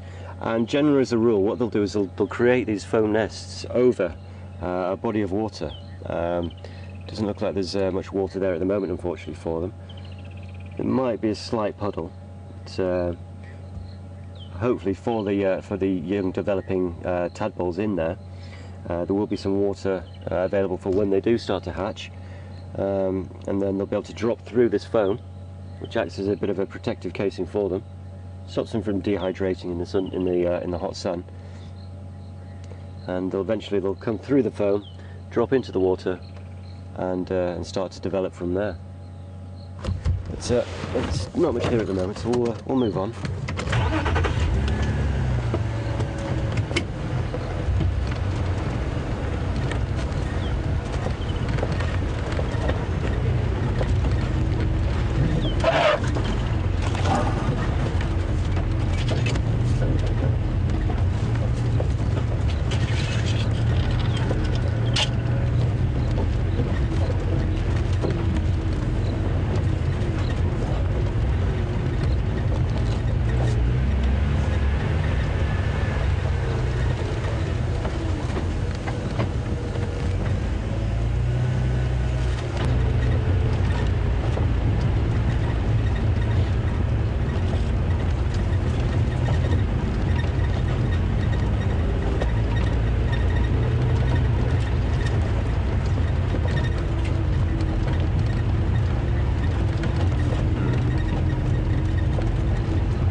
Quite interesting, actually, just thinking back retrospectively to last night.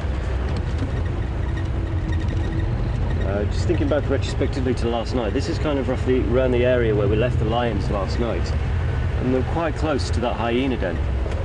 So I wonder if the hyena were around last night, if they were kind of moved on, or a little bit, seeing as the lions were in such a close proximity. Just bear with me.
Sorry, Vim, could you repeat that? I had the Game Drive channel in my ear as well.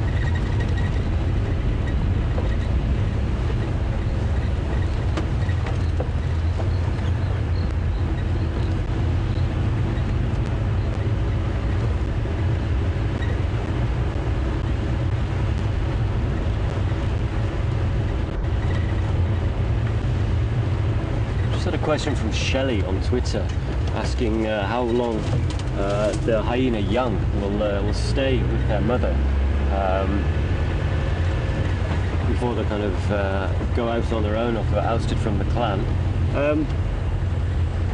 Depends on a few factors, Shelley. Depends on the sex of the hyena. If it's a female hyena, she'll probably stay within the clan for quite a while. There from last night. She'll probably stay with the clan for quite a while, and she might eventually move off and start a clan of her own. There's no real definitive time scale for that. Now, with regards to the males, again, it depends on the size of the clan. It depends on his pecking order. He may eventually venture off and try to become part of another clan.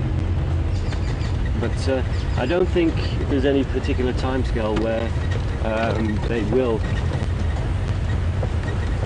have a certain time where they think, right, okay, we're going to go off, we're going to start our own, on our own, or we're going to join another clan. I think it's just dependent on the situation. Quite an interesting question, that. Thank you. There's quite a lot of variables in that to actually think about. Thank you.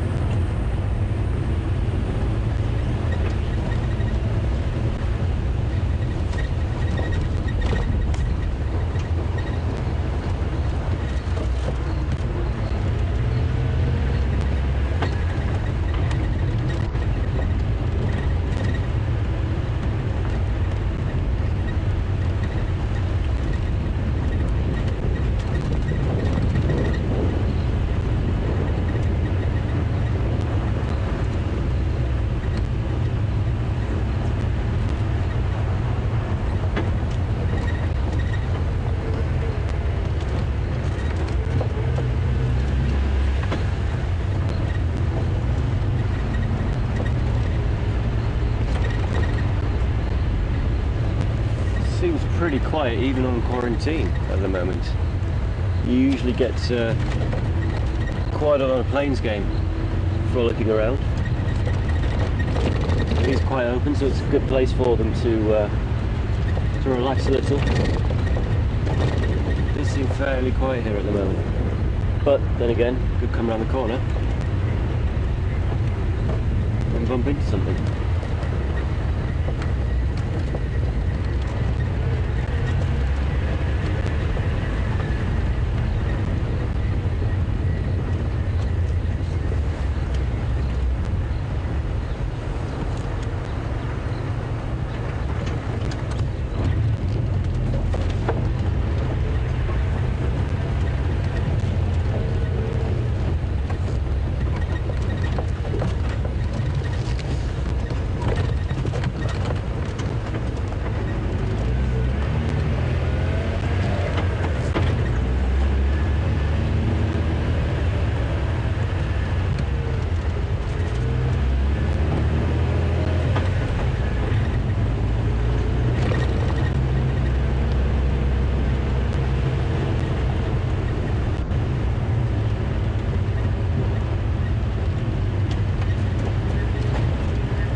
starting to spit with a little bit of rain, so kind of keeping my fingers crossed, or we're keeping our fingers crossed that it doesn't decide to turn into anything a bit more vigorous.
Termite mound look a bit like a Nyala for a second.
An interesting question from Matthew on Twitter, asking how you can tell the difference between a leopard track and a lion track, besides size.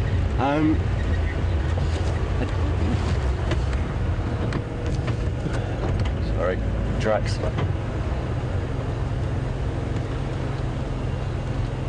There's a few alley tracks here, moving in the general direction. Besides size, there's a slightly different shape. I'll stop here and explain. Unfortunately, I don't have a useful tool that I can use to show you right now. I'll dig through my my books back at camp, and I'll make sure I'm prepared for next time. Besides size, the toes on the pads, they're slightly different shaped as well, and the actual back pad has a slight variation as to the top structure. One's slightly more rounded in compared to like a triangular shape, even though it's still a triangular shape, but it just has a bit more of a rounded look to it as well. Just the pad or the track of a leopard, it's a lot more of a uniform shape to it. So the toes and a lot more proportion to the size of the back pad as well, and it forms more of a circular shape to it. Whereas a lion is kind of more sort of a bit more of a rectangular elongated shape to it, whereas I suppose more squarey, whereas the leopard has a much more uniform circular shape to it. It's hard to describe without actually showing something to you. But yeah, I'll try and dig out a couple of books tonight, and if you're watching next time I'm on, fire that question through, and I'll give you a more definitive comparison that I can actually point things out to you. Okay, but we're just going to sit here for a minute, and I'm just going to have a quick look, and then just to make a quick determination as whether to go left or right. Just bear with me.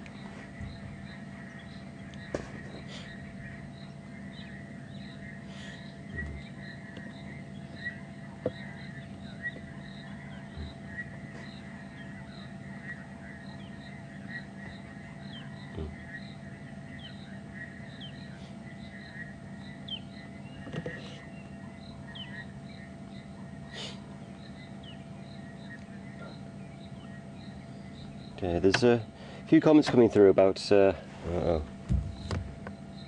of rain, about coming through about there's some confusion with regards to the cheetah track compared to the leopard track. Obviously there are a few differences there between those tracks as well. The cheetah track is a lot more of a narrow track, and it's also at the top of where the toes are. You'll see claw marks, because the cheetah doesn't have fully retractable claws. Its claws are permanently extended. Now these claws are permanently extended, so the cheetah has a better grip when it's running, because it's moving at such high speeds. It's also got to count it uses its claws to be able to turn sharply, get a bit more traction as it's tearing up the turf. It also uses its tail as a bit of a counterbalance. That also helps propel the cheetah. But another difference between the leopard, the lion and the cheetah track is, besides size and slight variation in shape, is the actual claw marks as well, which protrude just in front of the toes. So that's another way you can check if a track belongs to a cheetah, a leopard, or a lion. It's just look for those claw marks just below, just in front of the toes. But it's a nice comparison. If I do bring my tracking book with me, which gives some nice examples of all the pictures, if we do see some tracks, I'll be sure to remember to give you a little bit more of a definition and point out the various things that you can actually use to spot the differences between the cats. And I think from here we're going to take a left for luck, as some of my friends back home say.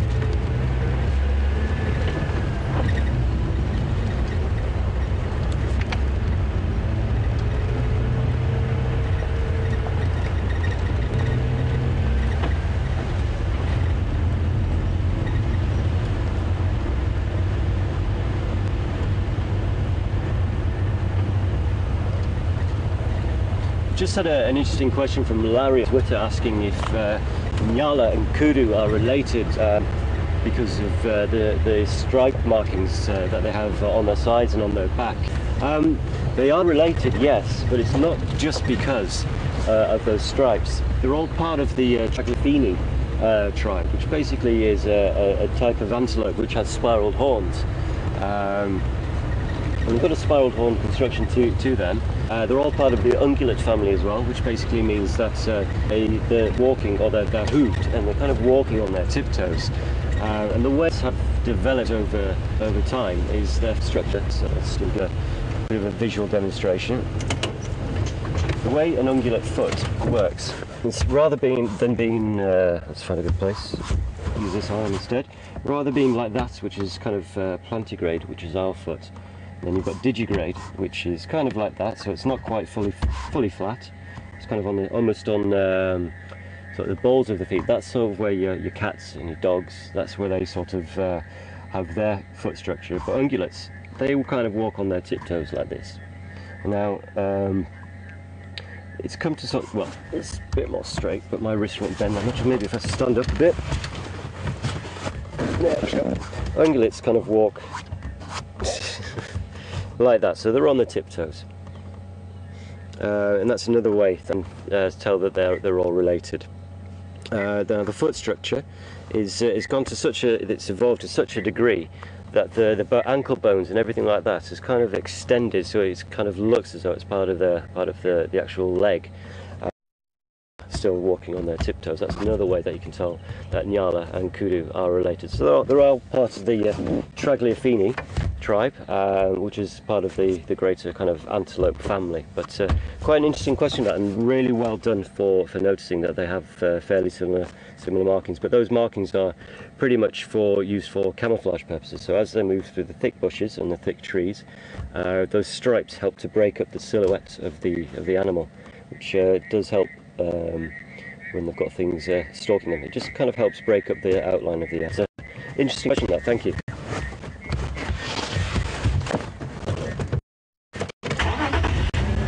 It does seem to have been a bit of elephant activity here. You've seen the branches that are off.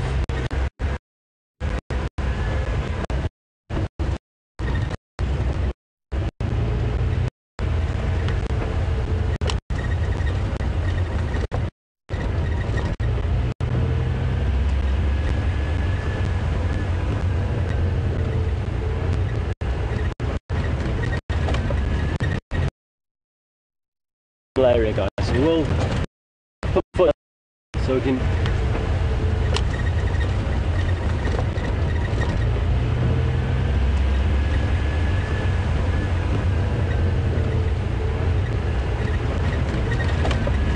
area, guys, so we'll put foot so we can get some better signal for you without rocking the cameraman off the vehicle, of course.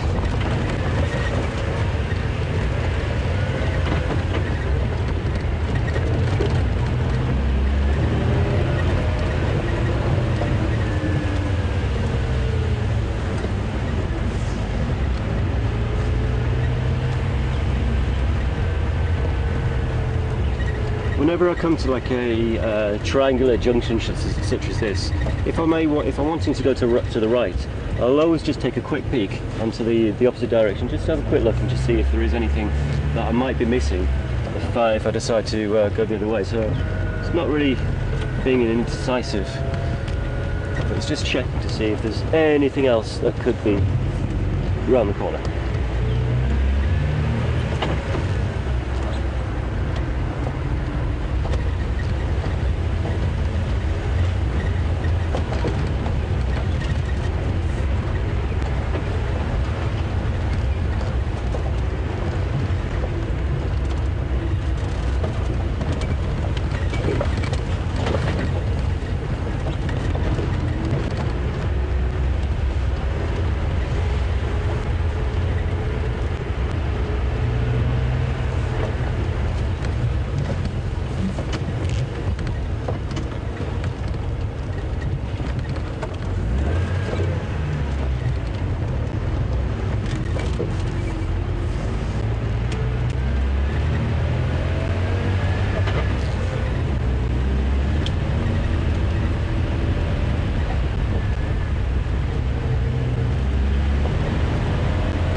Stay still.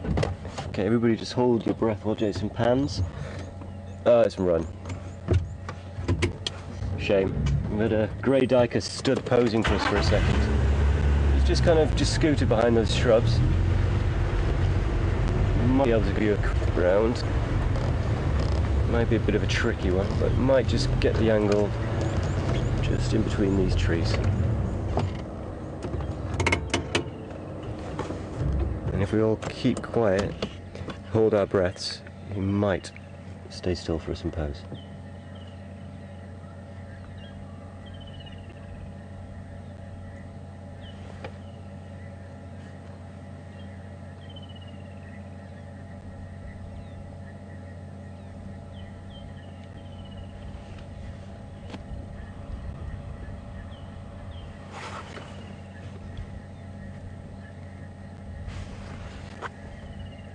He's actually not being too camera shy.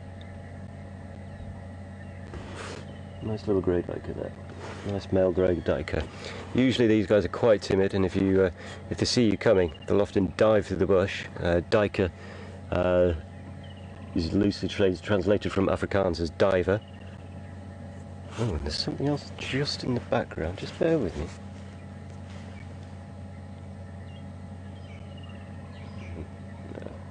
Stumposaurus. But yeah, duiker, loosely translated from Afrikaans, means diver. These guys like to dive through the bush to escape their predators. We'll move on. So I think if we try to get a little bit closer, he'll make a bolt for it.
An interesting question from Steve from Boston, asking about the let's see, whenever I start a question I see tracks. Just bear with me.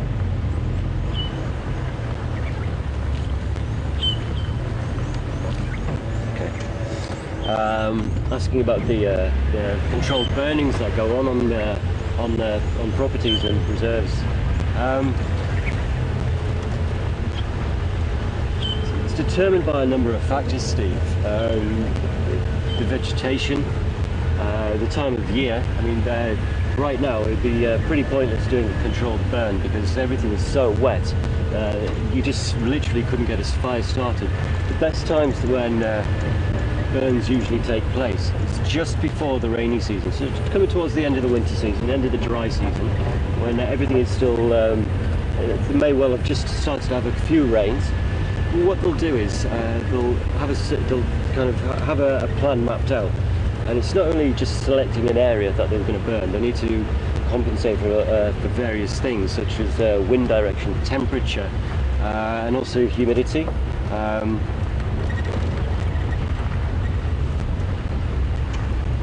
I keep seeing things out of the corner of my eye, but it's proven to be nothing. And what they'll do is they'll burn these areas and have they'll use roads as fire breaks, such as cut lines, and also other tracks. They'll use those to control the sections of the burn. But as for how they choose it, one after the other, I think it's more determined on the way and direction that the wind is blowing. But how it affects the animals is an interesting side to things. Unfortunately, there will be casualties. So some animals will perish in the blazes. A lot more of kind of your rodents or insects. They'll be the ones that probably more that suffer greatly. I suppose your reptiles as well. They'll be the ones that suffer more in comparison to your birds and your larger mammals, which will have the capacity to outrun the fire, and will kind of get more to a safe distance. But these controlled burns that do kill all the, well, not all, but they kill insects, reptiles, and some rodents. These will then be fed upon by scavengers. The birds will come back after a controlled burn, and they'll be able to kind of pick and choose which insects and potentially rodents and lizards, depending on the size of the birds, to actually come back and feed on. So it's also aiding the feeding of other animals as well. If you go to an area after it's been burnt, you'll often see birds foraging through the burnt grass and the burnt undergrowth, actually picking the dead insects and the dead rodents and dead lizards up and eating them. So it's a bit, for a lack of a better term, it's a bit of a buffet barbecue for some of the species. It's an interesting question, thank you. Some good questions coming through today, guys, thank you. Get my old grey matter working.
Got it? Cool.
use that one without kind of endorsement sort of thing.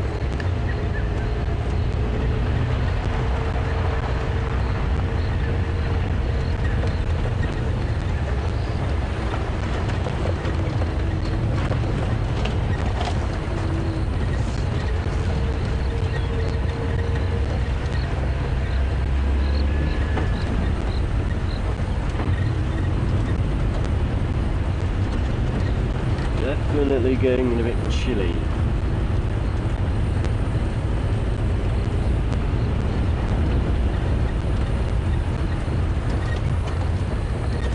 Although to be fair, I'm sure a lot of you, if you're in North America or Europe and you are watching, I'm sure it's going to be a lot colder than it is here.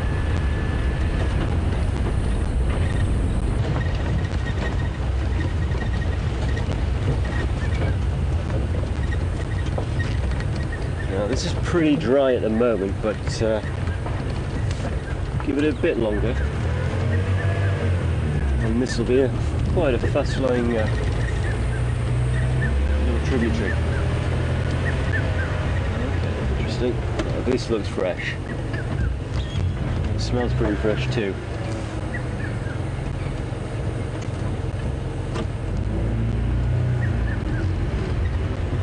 Try not to run over it.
Going to see where this road to our left takes us.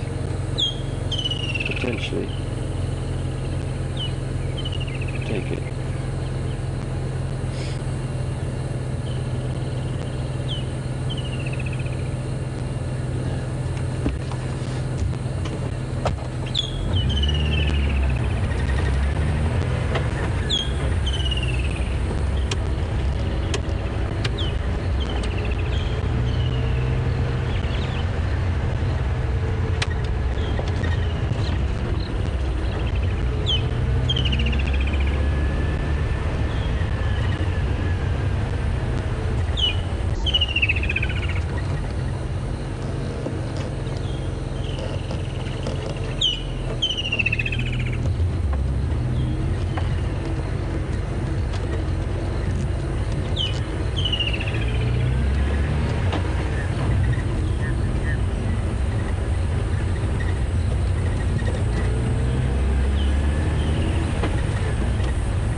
When the light starts to start to deteriorate like this, again, your mind's eye starts playing a couple of little tricks on you.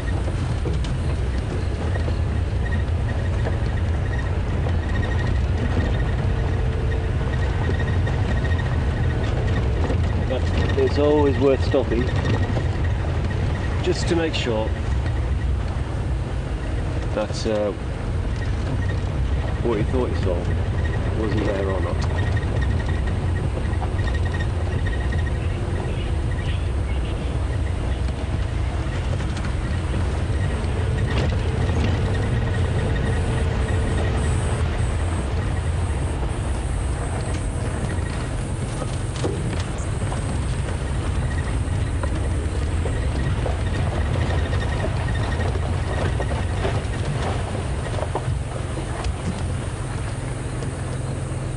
Close to a boundary here-ish, so I'm just making sure that I don't take the wrong road and get us into trouble.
That's fresh.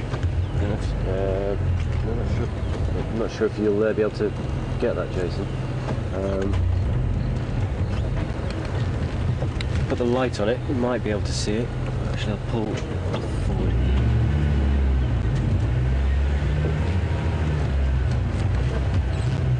Just there.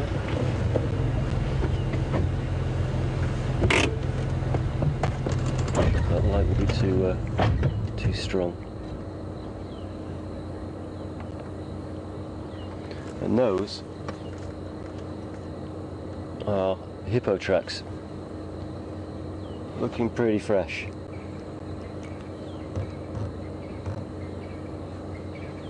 So this is probably one of the hippo's trail that they'll use. You know, they'll spend the day in the water, trying to keep out of the heat of the sunshine, and then on night times or on an evening, they'll come out of the water. They'll follow certain paths that they'll use, such as this, and they'll forage. Well, they'll go and eat grass and other lower-lying plant matter, predominantly grass. But they'll follow paths like these, and they actually use them for, well, the males actually use them for territorial kind of markings as well. They'll follow these paths, and hippos will wander for up to between 8 and 10 kilometers per night, searching for food. And if you do kind of approach these paths, you need to be very, very cautious. You don't really want to get in between a hippo and water. It's not a good combination. But there is some other interesting tracks here as well. So let's see what's headed towards the dam, if anything.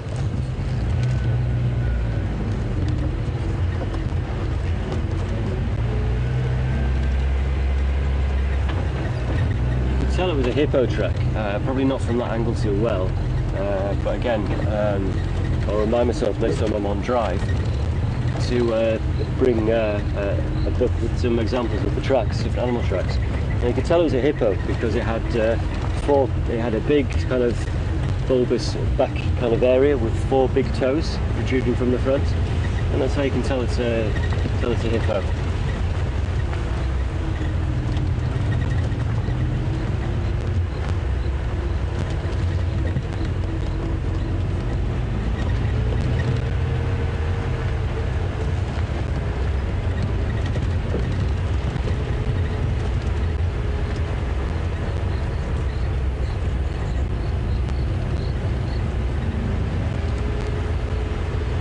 Just had an interesting question from Kelsey from Savannah, asking if the seasons help determine the predator activity. Yes, they do.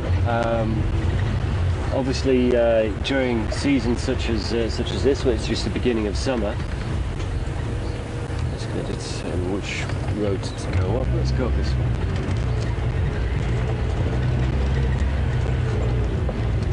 In seasons such as this, it's just the beginning of summer, just after some of the rainfall. There's going to be an abundance of newborns, such as the impala, the nyala, all being born roughly around the same time. So these predators will take advantage of this. They'll hunt more actively. Ooh, now this could be nice. These guys look like they might come out of the water. We'll give them a bit of a distance. We'll just turn around. We'll just keep our distance a little bit and just find a nice little spot that we can sit in, and hopefully we might get some hippo action, which is always quite interesting to see when they come out of the water. But getting back to your question, Kelsey, yeah, the level of activity is influenced by the seasons to a certain degree. Obviously, with the more abundance of food. Okay, I'm just going to give these guys a bit more space, and hopefully Jason can still get a shot. Because I don't want to make them feel threatened at all. I'm going to be able to have them to relax and do as they would do naturally if we weren't here.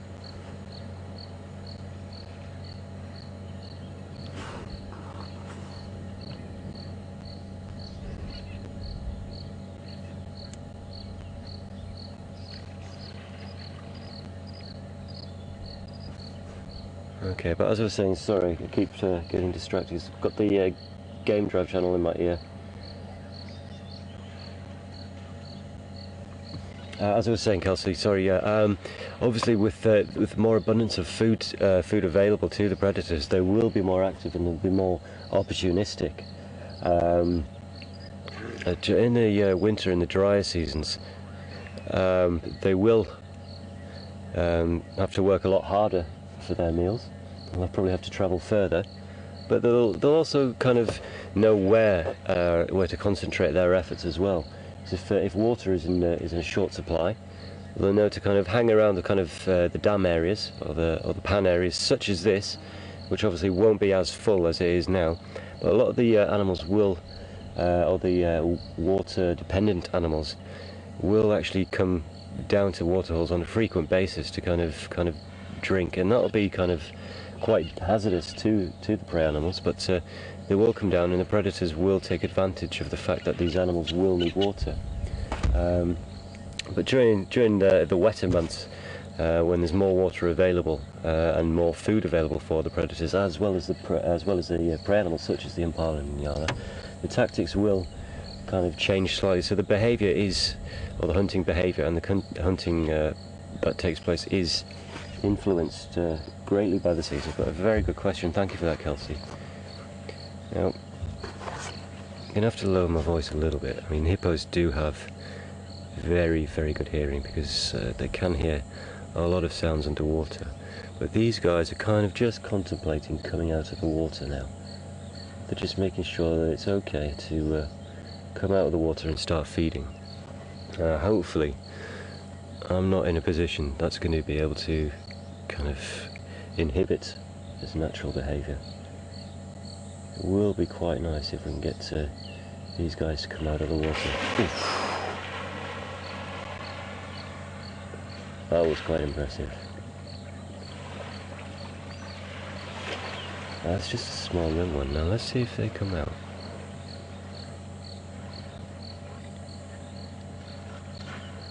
Now there are some on the far side which I'm also keeping an eye on.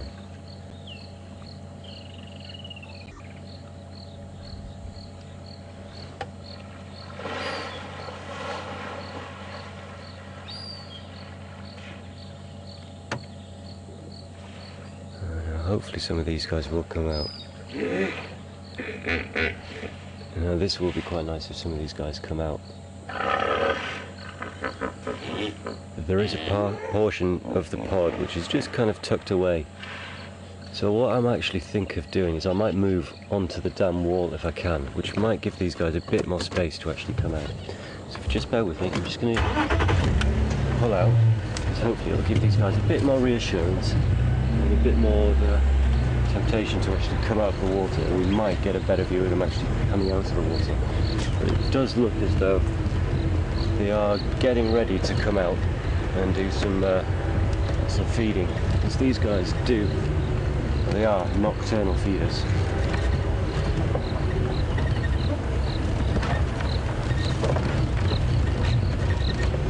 I mean, they will feed during the day as well, but not so much when the weather's hot and sunny. They've got very, very sensitive skin. So if we position ourselves just on this dam wall, without skewering ourselves on this buffalo thorn, we might get some hippo action as they come out of the water.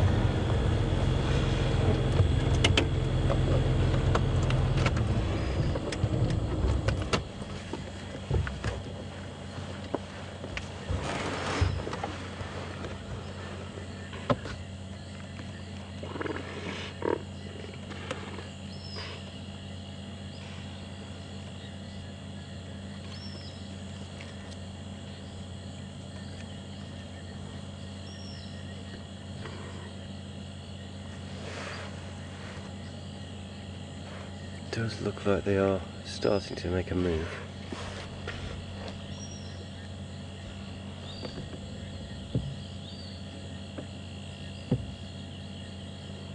It's just a bit uneasy about our presence here, which would be a shame if I changed their habits.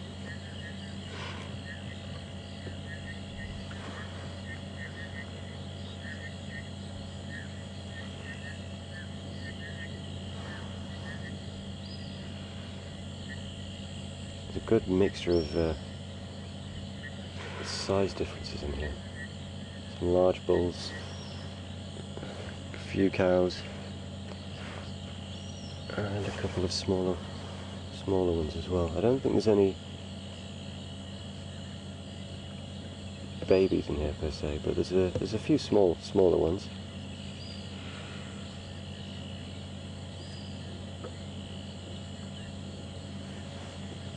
Some of them were venturing quite close to the edge, so I think they are definitely getting ready to leave. Start their night foraging sessions.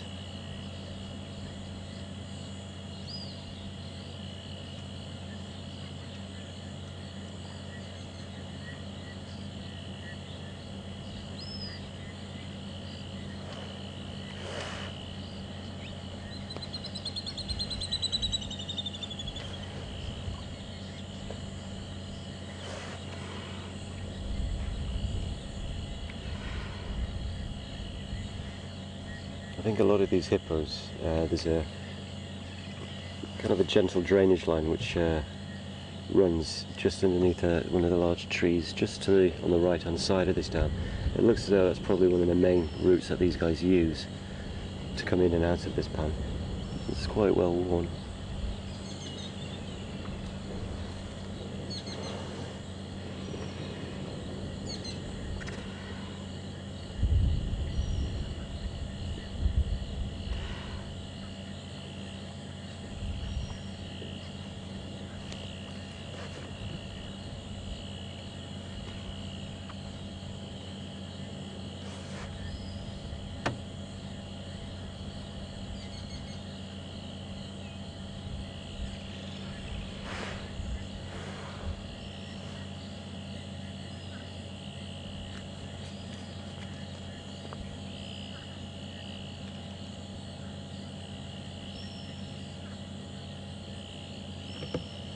Given their size, hippos are quite shy creatures. Feels safe, much safer in the water than they do on land.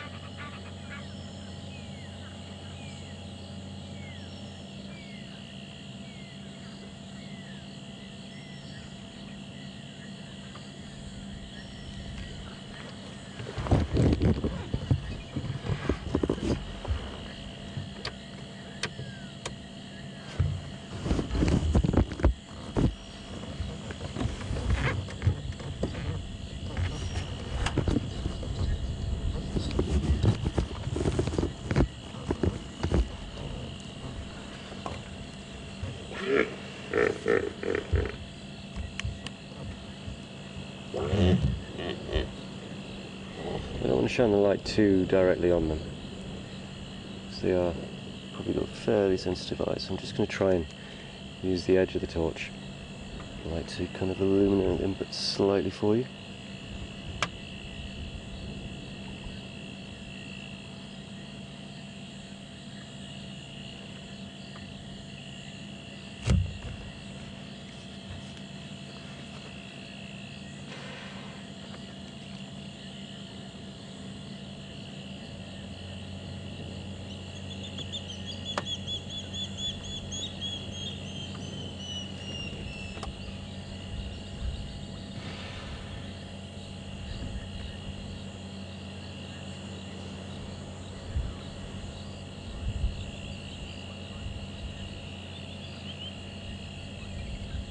I had a question from Kathy in Florida asking if we ever see any owls. We do see a few owls whilst we're on drive. More often than not on the evenings when we're travelling back from control to our base camp. Just the other night we saw a juvenile eagle owl, I believe it was. Yeah, it's a juvenile eagle owl sitting on the road, which was quite nice. Sat there and as we pulled up, he kind of gave a flap of his wings and took off. So we do see some. I think Scott and Mark and a couple of others have seen something called a Scops owl, which is a very small owl. But the only one I've seen so far since I've been here is the eagle owl. That was only a juvenile one, but it was still a fantastic sighting. There's a few more hippo to the far side of this dam, which I'm just keeping an eye on through my binoculars because they're getting quite active as well.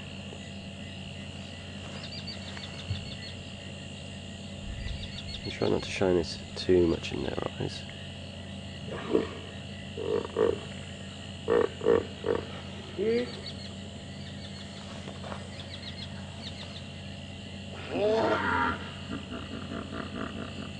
Now, for the far side, just by there's a fallen tree, looks like one hippo is looking like he's tempted to come out.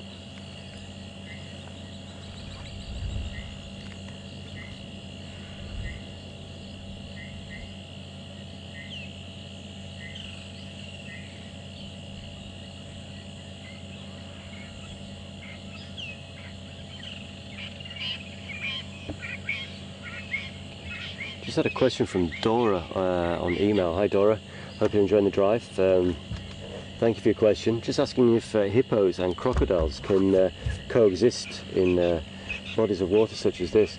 They can indeed, and more often than not they do. I mean, it might be the case that there are crocodiles in here, but they'll be quite small ones. But yes, they do coexist. The hippos are more basically tolerate the crocodiles more than anything, and more than the other way around. The crocodiles don't really tend to pose much of a threat when it comes to hippos, unless it's like a very, very young hippo. But yeah, usually the crocodiles and hippos do tolerate each other quite well. Now, if I'm just going to pan across in front of us, and we've got a good sized hippo just leaving the water there. I'm just going to put the light on him slightly. It looks like a mother and calf. And this is fantastic. Just venturing out from the water to start their nighttime foragings. Going to give them quite a bit of distance because they do feel very, very vulnerable when they're out of the water. It's mother and cow just leaving the safety of the water there. That's superb, that's brilliant. That's such a lovely sight.